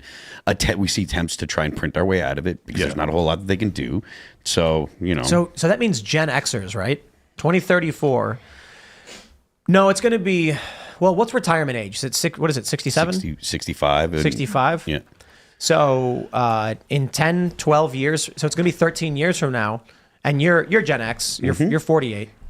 So this is right around retirement age for you. Yep. And you ain't got nothing. Well, I'm not getting. I'm not expecting to get anything out of it. I just mean like for your generation. It will be interesting for the first like class of retirees that are like, sorry, we don't have anything. I mean, what is that going to look like? Like you said, maybe they'll just start being like, you get half your benefits. We're going to try and get it from somewhere else. But, this is something I remember always hearing all the time, which is that, when I was entering the workforce, when I was going through high school and stuff, they're like, well, you'll never see Social Security. Like, it will just not be there. But you still have to pay for it. You have to join us all in paying for it, like a time-honored American tradition.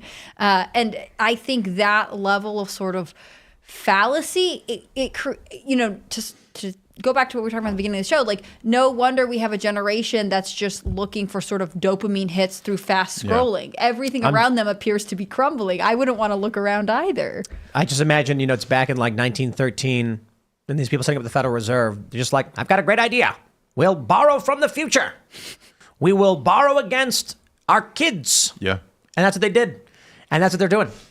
The way our entire economy is set up is that the older generations are borrowing from the younger generations. And that's like, honestly, that's what Social Security is. Young people are paying into Social Security and old people receive Social Security checks. Now, here's the best part. It's not just the money's going to run out. The people are going to run out. Yeah, I was going to say, we borrowed against the future, but then we stopped producing a future and we're like, whoever's left, you guys pay for it. Maybe that's why they're desperately flooding the country with illegal immigrants, hoping they'll create a tax base that will fund Social Security before it implodes and blows up the global economy. They're not participating in taxes the same way a native-born American would. I think that should be obvious to everyone. I mean, it's this crazy thing where instead of encouraging people to have families, finding ways to make it easier, encouraging strong family values, they're like, you guys are the worst, and we're just going to replace you with other people who live in fear of us because they don't have legal status. Well, sounds great. Learn how to raise chickens, how to farm. Chickens are great. Cows are based. There's a farm nearby where their property includes a creek, and it's the coolest thing ever when you're driving past, and the cows are just in the water, chilling, and I'm just so jealous of those cows. I mean, not the part where they get killed in 2 years, but the part where they get to walk around, eating whatever they want, rolling around in the water. And like just an idyllic, beautiful area, you know? I know. It's like a short life, but a beautiful life. I don't really envy that, but just to have that farm fresh day with fresh grass and the sunlight on your large cow body. Well, and they never live a day without purpose, you know? Like they're always working towards their ultimate goal, which Eating is grass to become, food, which is kind of to interesting, become right? food. I mean, maybe they don't get to choose their purpose in life, but do any of us? I mean, they're living the life, man. When we drive past and there's that creek and they're just standing in the water and they're drinking from it and they look up, I'm like, that's bliss. And it's only bliss because they don't know they're meat and we are going to eat their flesh. So But Animal Farm, you're basically a communist. Animal Farm, right? I'm just joking. how does that make me, what? Because the cows get to live in ignorant bliss? Well, no, I'm just joking. Because in Animal Farm, it's like the farm is Right. a model. I was being silly. Let's jump to this next story from the AP News. New York governor regrets saying black kids in the Bronx don't know what a computer is. You don't say. I don't understand how New York Welcome to continues the keep her in Democratic office. Party. He Yo, regrets she it. I'm legit shocked. said that in an interview. Do they have She. we should find the video of it. Let me pull up the video on X. Dude, it is absolutely wild that this is genuinely what they believe. And it reminds me of that Ami Horowitz video where he goes to these Berkeley students. Everyone's seen it. And he's like, is voter ID racist? And they're like, yeah, because, black people don't know how to get on the internet or where the DMV is. All right, you guys ready? Here we go. Young black kids growing up in the Bronx who don't even know what the word computer is. They don't know. They don't know these things. And I want the world open up to all of them, because when you have their diverse voices innovating solutions through technology, then you're really addressing society's broader challenges. Okay, well, hold on. I'm going to play it again. Young black kids growing up in the Bronx who don't even know what the word computer is. She did say young kids. And we know that a kid is under the age of 12. And so on the younger side could be 4. Maybe 4-year-olds don't know what the word computer is. Take that, MAGA. Like Hillary, remember her super predator comment? This is like Hillary, right? Or she said kids. Maybe she means baby goats. And I don't think goats know what computers are. I mean, like, she's talking about the actual color black baby goat. And she's trying to help farms. But Republican bigots are always thinking it's about race. they don't believe in urban agriculture like Kathy Hochul does. Right. In all seriousness, Democrats are actually racist. Talk down to minorities. It's not talking down is the right way to describe it. They act Infantilize, stupid. yeah. They infantilize black people according to Yale. And this is how they view the world. Democrats have always been the racist party thinking they're better. I mean, this is literally the argument of the Confederates. Mm-hmm. They're just like, we are better learned and civilized, and the savage must be tamed. And that's basically how they still view minorities. The idea that there is a racist party and a not racist party is absolutely clown world BS. And if you buy it, I'm laughing at you. But there is. There's the Democratic racists and the Republicans who aren't. There's Democrats that are racist, but there are Republicans that are racist too. There are conservatives that are racist. Like, it is not like... Everybody got some hate on him, so putting it up at one. Kathy Hochul group, thinks that there appears to be a third world country in the middle of New York. Kathy Hochul's just stupid.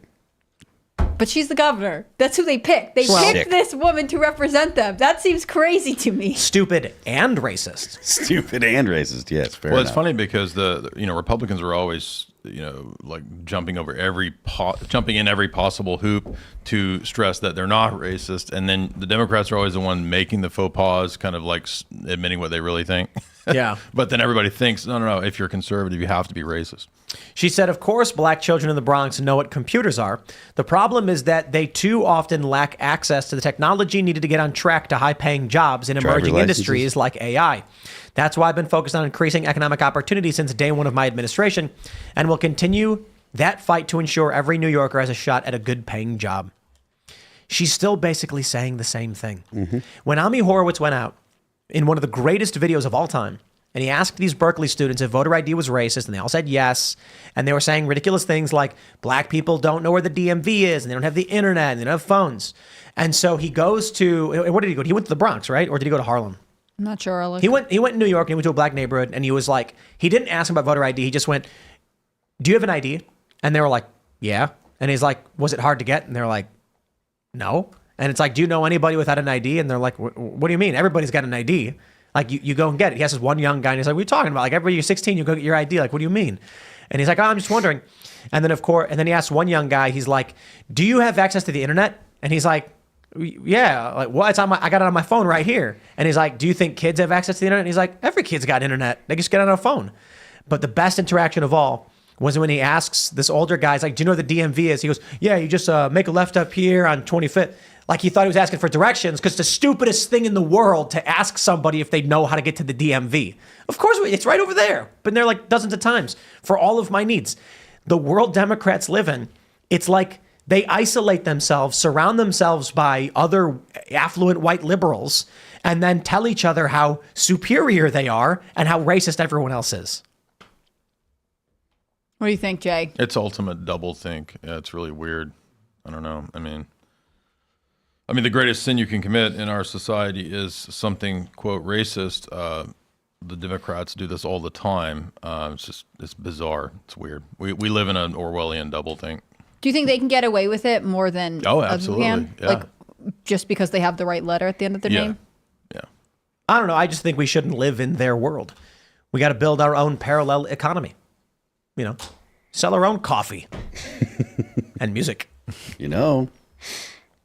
and culture. You could send missionaries to the Bronx and teach young children about computers, apparently, according to Kathy Holt. Like, everyone has verbal gaps, but some of these ones are so like a slip of the mask. It feels like, you really think that your world is inaccessible to young people of a different race than you. And that is creepy and weird. I think that one of the things that I have learned or noticed about the whole CRT thing and the woke people is racism is something that we can try to minimize, but that is something that's in most people, and it comes out when they say the dumbest stuff. And I don't know that you can actually like get rid of it. And I think that the best option is try not to focus on it, like the woke people do, because I think when you focus on it, it only manifests in bad ways. But I think that like the idea that people aren't going to have those kind of slips is probably, you probably expect people to be, inhuman if you think that they're not going to slip and say dumb stuff like that. Not that I'm making excuses, but like. No, but just it as the governor, it's like, the time. do you understand what the breakdown of your community is? And being the governor of New York is obviously slightly complicated because you have very urbanized New York City, but then you have a lot of the state that's different. It's more rural. There are some other mid-sized cities. But, anytime she now signs some sort of educational bill, right? And she's like, well, I want to send computers to all these places or do whatever. It calls into question what she actually thinks of her constituents and if she actually has an understanding of their needs. Like, if she meant to say these students who live in the Bronx may not have a computer in their home, I would have understood. But just assuming they don't know what it is seems like you are actually the ignorant person. Well, she's talking about like she's got an image in her head. She's not talking about. Meaning she doesn't know who she's supposed to be representing. Yeah, like when she imagines the Bronx, she's thinking North Sentinel Island.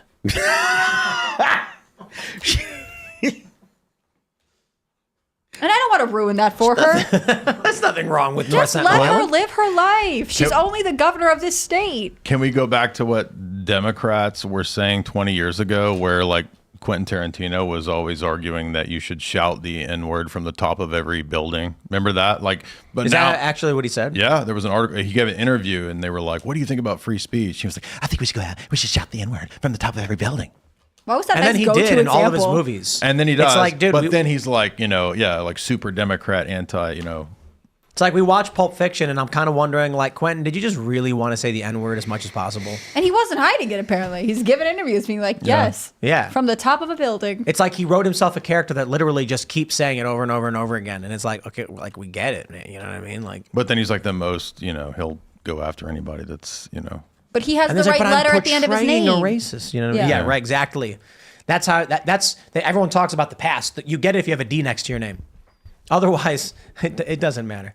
But I think the important takeaway from all of this is, I'd be willing to bet, because I'm an egotistical dick, that if you were to play a clip of the North Sentinel Island joke to Democrats, they'd go, I don't get it. And the average Republican, I would say they'd probably go, Tim, that was a bad joke. Yeah, but they understand what North Sentinel Island is. And it's like what you were saying about people who listen to talk radio of like longer attention spans. And I also think that there's a correlation between today being on the right and being smart and being on the left and being not smart. Of course, they're adamant that they are very smart because Stephen Colbert told them 20 years ago that reality has a liberal bias. I like your theory so much, I don't care if it's true. Yeah, I think that, it's like, what was it, Johnny Rotten? Never did I think that the right would be the cool anti-establishment ones and the left would be the whiny twats trying to ban everything. And it's like, well, there you are. I think that you watch someone like Bill Maher, and every episode, it's just like, my guy, do you read the news? And I think probably the most embarrassing thing ever for Bill Maher was when he read the quote from Jack Posobiec that was an obvious joke. And you could tell he realized the last minute as he's reading it, he's reading a joke. And then he's like, are they really saying this? And it's like, wow, Bill, you're so dumb. But he knew. And he's like, well, don't quit your day job. Jack's day job is political commentary. Why would he quit? He's not a comedian. But it was funny either way. They've become the party of cult-like, ignorant, mindless drones. And just looking at the ignorance of his panel, Batya Ungar-Sargon's like, Bill, that was a joke. He was making fun of the media reaction over these things. And he's like, oh. But then you watch the Prager interview, you watch the Don Lemon interview, and he just shows over and over and over again, the dude has no understanding of modern goings on.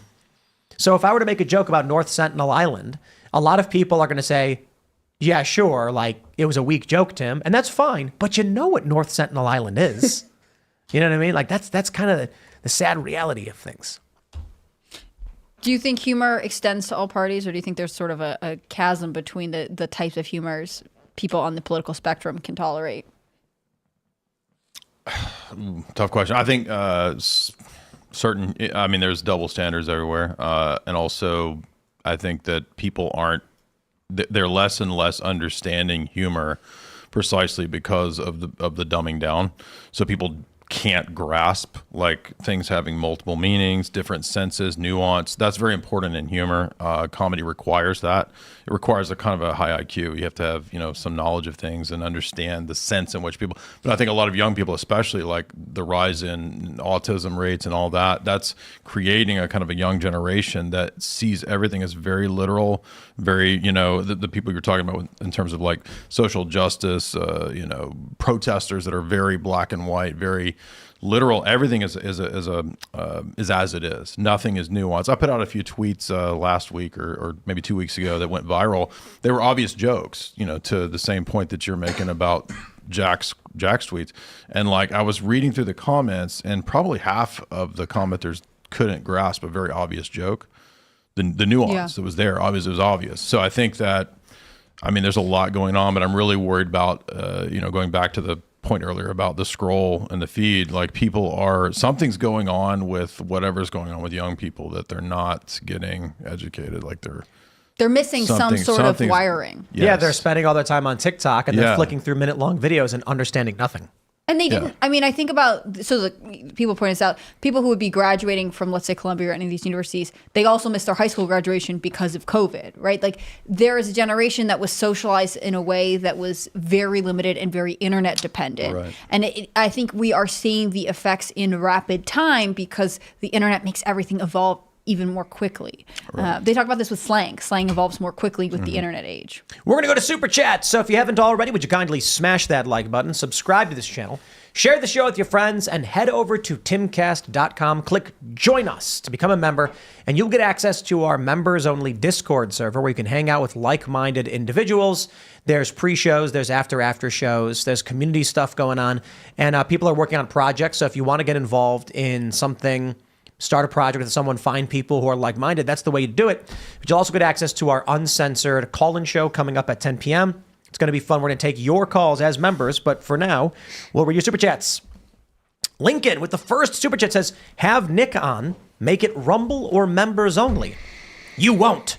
What was the point of that Oh, last God. "you won't"? Like, why do you do that? It's so. Because now you have to be like, well, now I will. Because Oh, you said I aha! will. You've tricked me. Now that you've said it, I must do it. Like, I've always said you should have Nick Offerman on. I thought he would be a great guest. he's super leftist. No, I'm just kidding. Nick Everyone knows Cage? which Well, Nick we're this, talking have about. Nick this is the thing about like all of the Fuentes stuff is like we never even talked to him, and he never even asked to come on the show. It was Jake Shields who wanted Nick to come on the show, and then dragged Nick into it. And then Nick gets mad, and I'm like, I don't even know why Nick is involved. He had nothing to do with it. But the most important thing is we never even said we wouldn't have him on the show. Jake got mad that I didn't respond to his text for a week, and then was like complaining about it. And the issue was like, okay, well, if you want to do it, it has to be a debate.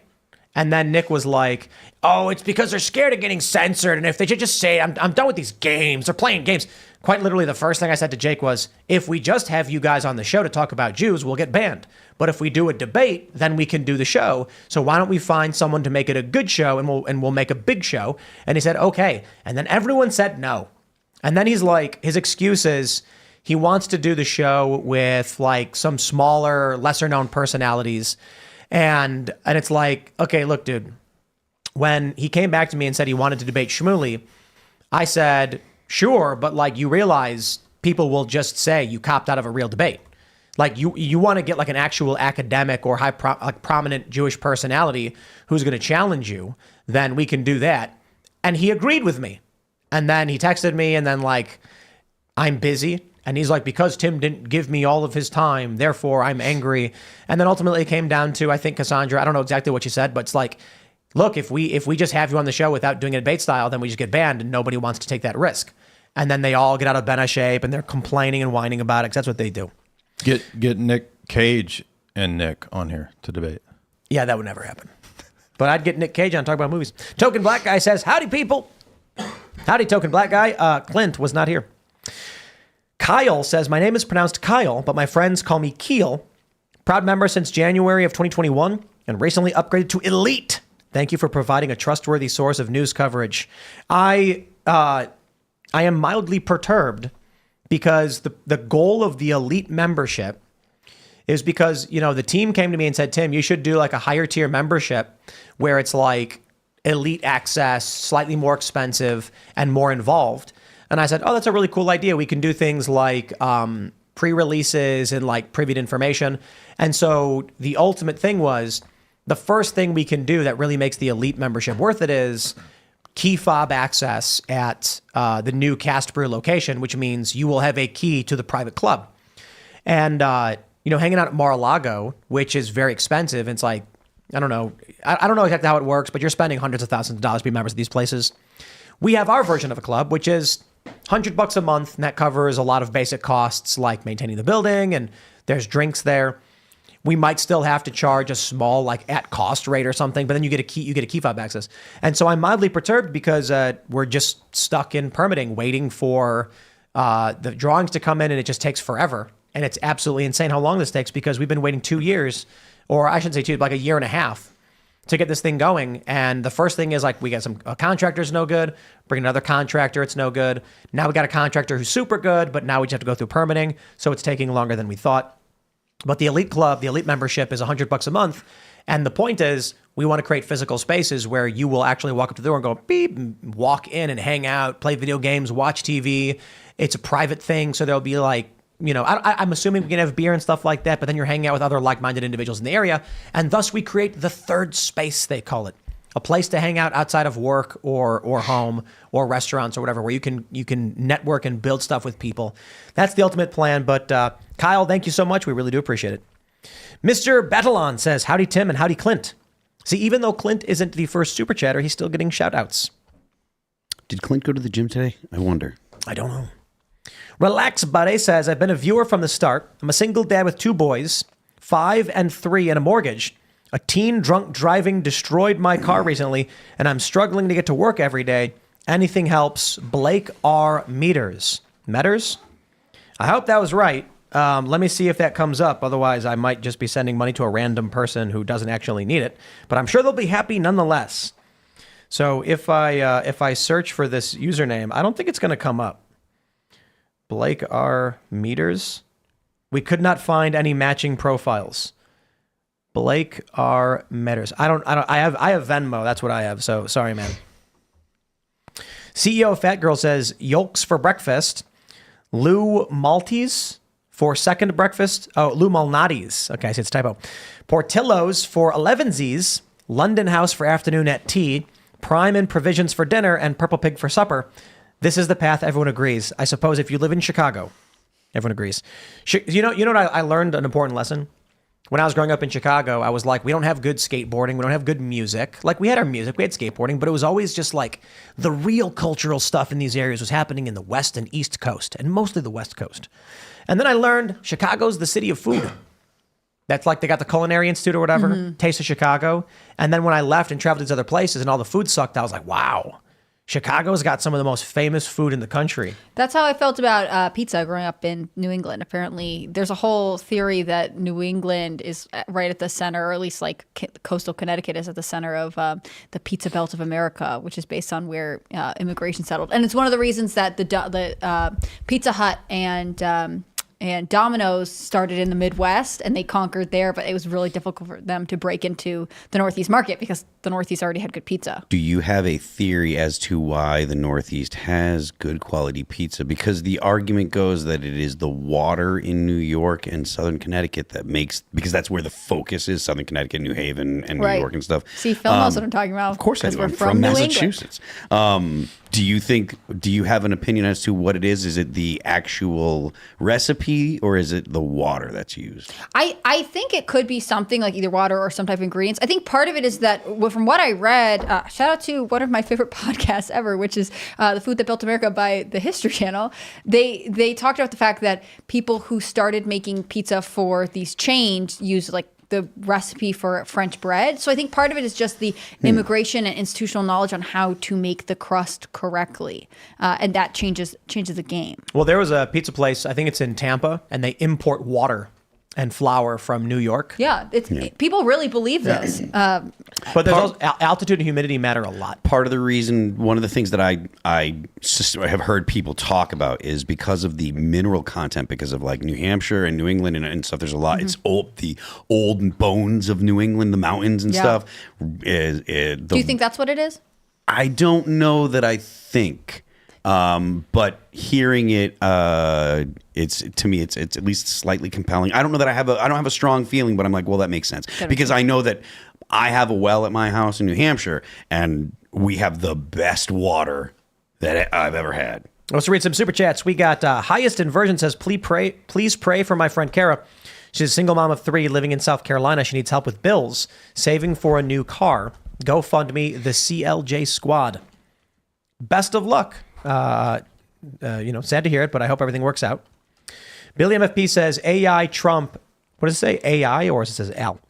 Trump doing Maxine Waters' call for violent speech and see how she reacts to it. Oh, I see. AI Trump doing Maxine Waters' speech and see how she reacts to it. That's a good idea. Someone should take like all of the bad things that like Maxine Waters says and plug it into an AI that sounds like Trump, and then just put it up on the internet and be like, listen to what Trump said.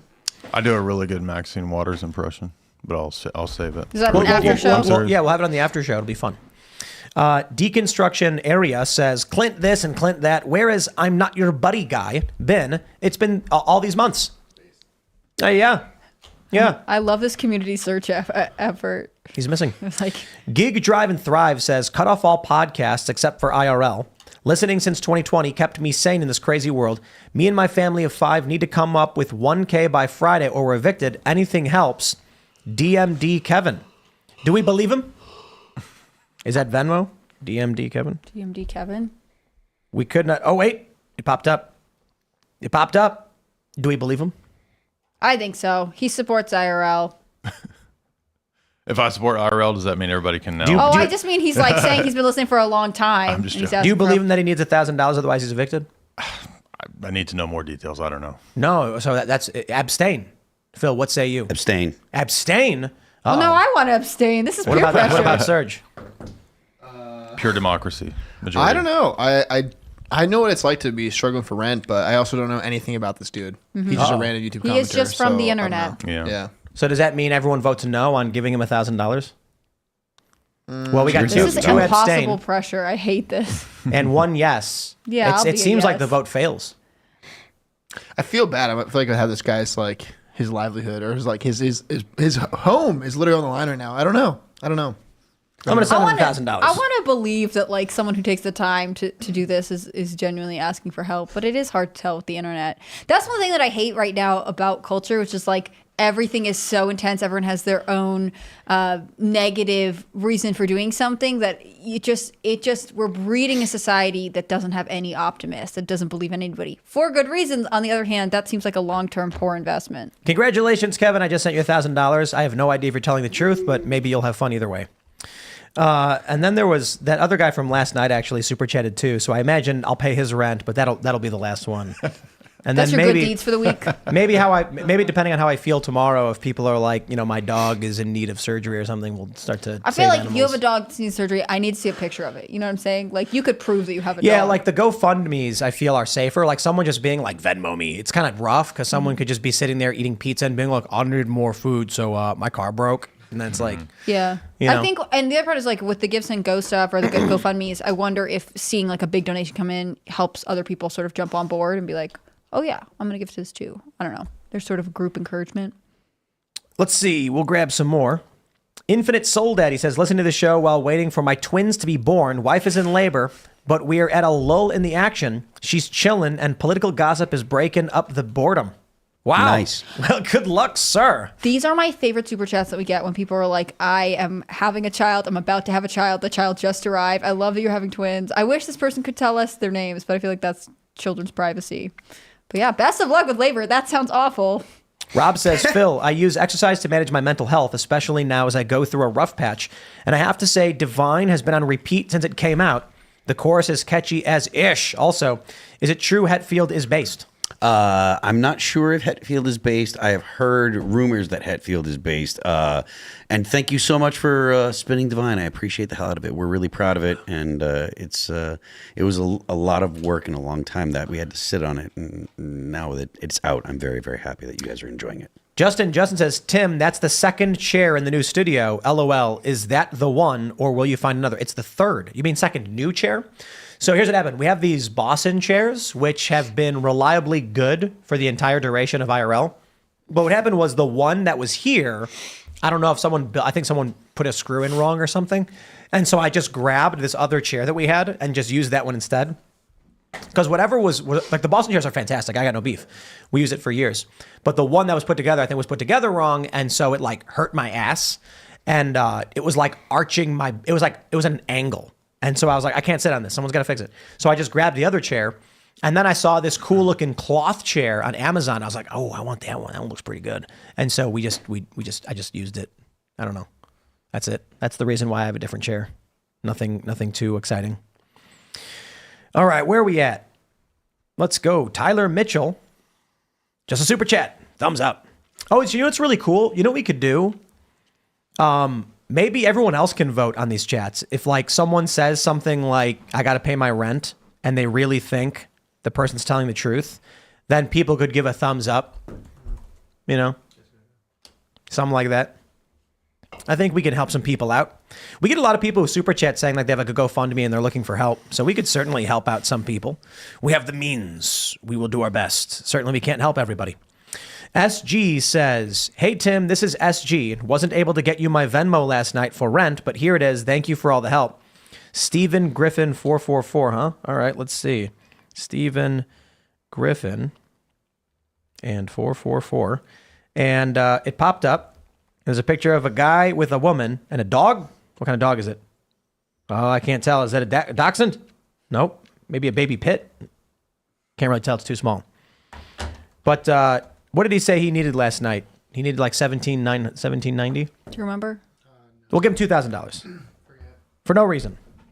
What's this for? I'm going to put no reason. And I'm going to put, do whatever you want. There you go. And there we go. It's sending. And okay, well, there it is. Congratulations, sir. Hopefully that pays your rent and you were being honest and you're not just lying to take money from me.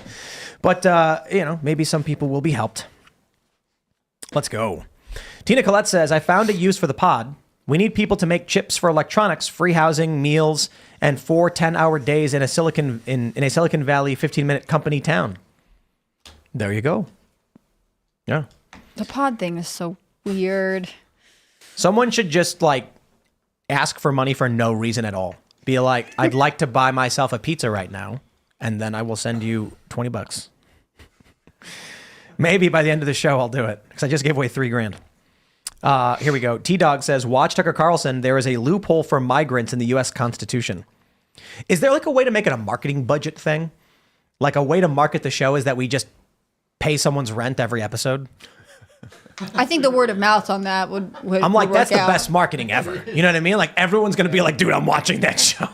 I mean, yeah, that would probably. Our marketing budget is now, you know, I was talking about this with some friends a long time ago because Casey Neistat did this thing. And he had a video where he's like, I was offered $25,000 to do a promo for The Life of Walter Mitty or whatever that movie was with Ben Stiller. Mm-hmm. And he's like, so we decided to take the budget of $25,000 and just go deliver supplies to people. Like there was like a hurricane or an earthquake or something. Mm-hmm. And I was like, imagine if marketing was companies competing with doing the most good for maximum exposure, like Mr. Beast style or something. So Coca-Cola is like, we could spend $10 million on this commercial where, you know, or like Pepsi's like, we could have Kendall or whoever, Jenner, give a Pepsi to a cop and spend millions of dollars filming this. Or we film a video where it's literally just a guy in a Pepsi outfit being like, instead of spending millions of dollars on a commercial, that would probably just be a waste of your time. Pepsi is going to give the entire budget too. And then they go and they help like people with cataracts, like, you know, like Mr. Beast did. And then the goal of the advertising among companies would be who could do the most good. It probably wouldn't last forever, but I feel like it'd be a good marketing stint for a couple months where all these companies are like, we're going to allocate our marketing budget to some like, you know, charitable expansion or something like that. It makes me think be of cool. when, you know, your local dentist office will sponsor the local baseball team. And so they get like the plaque in the office and maybe the kid's jersey has like the dentist logo on it. But it's, you know, something directly to their community. Maybe they get a tax write-off or something, but they're not running commercials. They're just sponsoring, you know, youth sports. Like Oprah style. Like you could bring people in and you buy them a cow. Like Oprah would get cars for people, but you were Chickens. You were promoting, yeah, chicken. Yeah, we should do. Can we do an chickens away. event where like we give everyone who attends a live chicken? One chicken. A chicken in every pot. But you actually literally do it. Let's go. The Real Hydro PX says, Trump is a germaphobe. Why would he want to have sex with a woman who is a porn star? Good point. Alex has What made is it? this Phil point. has too much prejudice from stories about Trump. Oh, you see. Like, listen, just because I think that Trump might have actually had sex with a woman doesn't mean I condemn Trump for having sex with a woman. Okay, like just because I'm not like condemning it. Yeah, I'm not like, dude, you did the wrong thing and it's a bad. I'm like, man, look, if that's what you want to do, go get it, man. I'm fine with it. The idea that this is like some kind of like, oh, Trump's the bad guy and he's such a very bad man. I don't care, man. Go knock yourself out, man. I ain't mad at him for it. Smashing Random Key says, why can't you just host Nick on your own website? I'll explain a couple things. For one, I don't do the booking. Cassandra does booking for IRL and Lisa does booking for Culture War. We didn't reach out to Nick. Nick is an Instaban for the most part. You'll get censored, you'll get demonetized. Then his fans will start sending you emails. And I thought it wasn't really his fans, but you know, like Elijah and Mary were convinced his fans actually do this because for whatever reason, I don't know. So, okay, whatever. Whether you think but people who claim to be fans of Nick Fuentes will then send death threats to, you know. Oh, yeah. Like rape your children and do the stuff. And then when you try to do events, your insurance company is going to ask you about these things. Then they're going to have requirements for security. So people just genuinely don't want to have him on. I think it's also fair to say that when like Jake Shields tweeted out, he told me that I lied like a Jew. I think that instantly got a bunch of people to be like, nobody wants to book you when you do this stuff. It has nothing to do with whether you're insulting people for being Jewish or whatever. YouTube will ban you for any invective targeting a race based on their race, like that's just, or ethnicity. That's just it. So the issue for having Nick on our own website is also saying, why don't you cancel an episode of your show and do an exclusive on your website instead? It's like, because we do the show live on YouTube every night, we always have. And so we've not really thought about changing the structure of the show to accommodate one guest when the reality was Jake Shields asked us to have him on. And I said, yeah, we'll get banned if we do that, but if we do it as a debate, it'll work. And then we actually thought it would be the biggest show ever if Laura Loomer came on because she's Jewish and very pro-Israel. She was unable to do it, but we all agreed. And the sponsors we reached out to were super excited for it. There are companies that wanted to get on board with it. And we basically talked to a bunch of different platforms. Everyone said it was a great idea. Totally fine to host on YouTube with no issues. And then we were like, okay, we got to find somebody else. And then anybody else we could find were things that weren't really a big show. It would be like, to accommodate Nick and Jake, we would find someone with 15,000 followers who would do it, because the other people who challenged them to a debate who we reached out to were like, they backed out and they didn't want to do it. And then Jake texts me or whatever, and I'm like dealing with running a company with the 50 plus employees or whatever and hosting 2 shows. I don't get back to him because I don't typically handle booking, and then he lost it because we didn't book him right away. So it's like, why don't we host Nick on the website? That's like saying, how about we host a special episode, members only, on the website that we could do? Because otherwise it's like we have to pay the bandwidth costs and all that stuff. And like, sure, I guess, but I don't do that for anybody. Just so he can be racist on the internet too. I mean, he's allowed to be if he wants to have a debate or a conversation. It's fine, but it's like, but it's like, why don't you accommodate Nick more than you've kind of accommodated any guest you've ever had on the show? And it's like, well, I mean, we got Nick, Milo, and Ye a private jet from LA to DC. because last time you walked out on us, dude. I don't care that you walked out on us. I respect that, he's in the position where Ye is going to walk out. But I'll just say this publicly, and nobody knows this, but it was $100,000 to bring him on in the first place with Ye and Milo, because we cover all travel accommodations for all our guests. And when they're like, we're going to do this big show, we're running this campaign, it's one of the biggest things ever, I was like, guys, you tell us what your travel costs are going to be from LA to DC and how we make this happen. And it's not an issue of us being like, we're going to spend any amount because we love Ye. It's the only way we can make this really is if like we get a direct flight on our own time. And I said, we're going to have to book private if that's the case. And it was like 80 something, I think, round trip on this jet. And that's one of the reasons we know that it was staged, because they left on a different jet that night. And it's like, okay, dude, like we booked a PJ for these guys. So when he's talking about, I can get a PJ and get out of here, I'm like, what are you talking? Like, what? We rented him a house. So it's like, why won't you accommodate Nick Fuentes? Ask him about the $100,000 private jet we got on to fly here, and then he walked out on the show because he was working for Ye at the time. Like, dude, we bend over backwards to accommodate things that people don't normally want to accommodate. Like when Jake said he wants to come on the show with Nick, I said, okay, we can't do it because we'll get banned, but here's how we can figure it out if we can do it like a debate. And then he just like, here's what happens. We bring Nick on with Ye. Ye storms off. I get it. Nick's not going to stick around for that, but that was expensive to pull off. Then we when it comes to Jake, he's like, I want to come on with Nick again. I was like, okay, we're going to try again, because we know many people, like look what we did with Alex Jones. Alex Jones gets like nuked from everywhere. We have him on the show with Michael Malice, and then YouTube deletes the episode. So what did I do? I immediately called up Michael and Alex again and said, come back on the show and let's do it again. They took down the first episode. Let's say they take down the second episode. By the way, 3 years later, they did. They took it down. So we're booking Ye, Milo, and Nick, and they're like, we will come on your show. And this is mostly like Ye. And it's like, yeah, but I'm busy. I got to fly. If I'm going to fly, I'm not going to like... Here's how it works. I can't explain what their schedule is. I can explain what my schedule is. I work Monday morning to Friday evening. It's 2 different shows, the morning show and the nightly show. So I get hit up by like Valuetainment, PBD. Cool guys, I'm a big fan. And he says, can you come on the show Saturday? I'm like, I can't fly commercial because that would mean waking up. I go to bed after the show on Friday. It wraps at 10. And then if I go home and I go to bed, I can maybe catch a flight at 6 a.m., be in Miami by like 3 or 4 if we're lucky, and then maybe do a show in the evening and then catch a flight Sunday morning to fly back home and then have to work all over again. I'm like, bro, that's too brutal. But if after the show on Friday, I get a private jet, which from DC to Miami round trip is usually between $20,000 and $30,000, we can make something like that happen. That's why you need a PJ. So when it comes to someone like Ye, who's doing all of this ridiculous flying around and he's in LA, typically it's why, okay, well, the only way we can make it happen is if we have a plane waiting for us and we can run into it, fly there, come on the show, wake up, get on the plane and fly back. And I'm like, we'll make that happen. But that's not enough for Nick Fuentes. That's not enough for him. We have to also just bend and capitulate to every whim, create a special show on the website, something we've never done. Oh, spare me, dude. It is impossible to deal with these guys. The Authentic Hydro PX says, Tim, please get some Culture War episode set up related to the Groypers. Destiny is a good option since he likes going after Groypers like Nick. Yeah, we didn't want to do just Destiny because it's been done.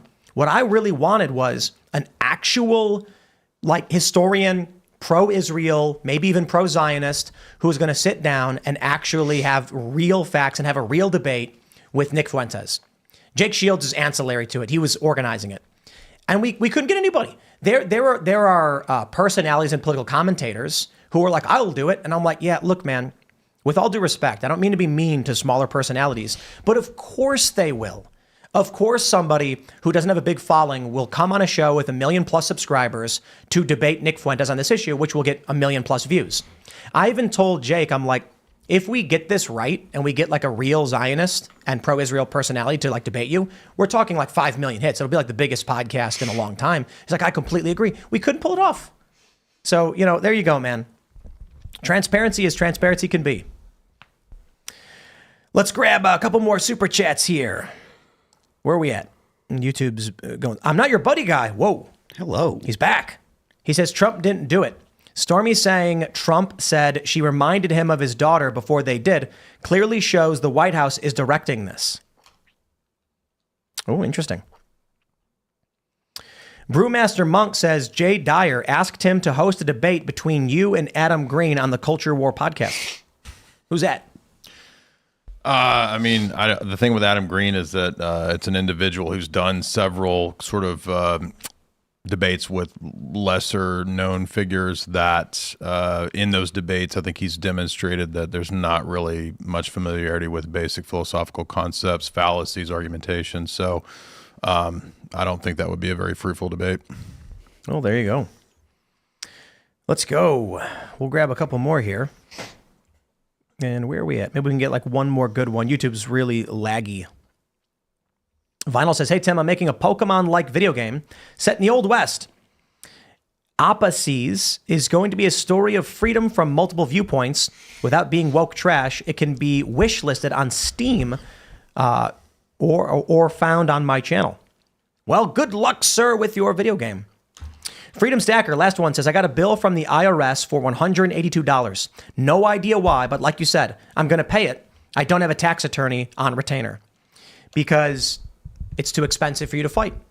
Now, for me running a company, if we got a tax bill, we just send it to our accountant and lawyer and they say, we'll figure it out. And then it either gets negotiated down or we figure out where it came from and we realize that it was already paid. We actually had one issue where we got a tax bill, gave it to our tax attorney. Was it a tax attorney? And they were just like, this is a mistake. Contacted the office, sent them a letter, and then it was gone. They were like, it was an error. And we found out where the error was. It was actually our fault. We caught it. And then we told them like, hey guys, here's the receipt. This was a mistake. And they went, okay, don't worry about it. And then it was something like that. I don't know all the nitty gritty. But that was the gist of it. But the IRS is coming for you. Exactly as described.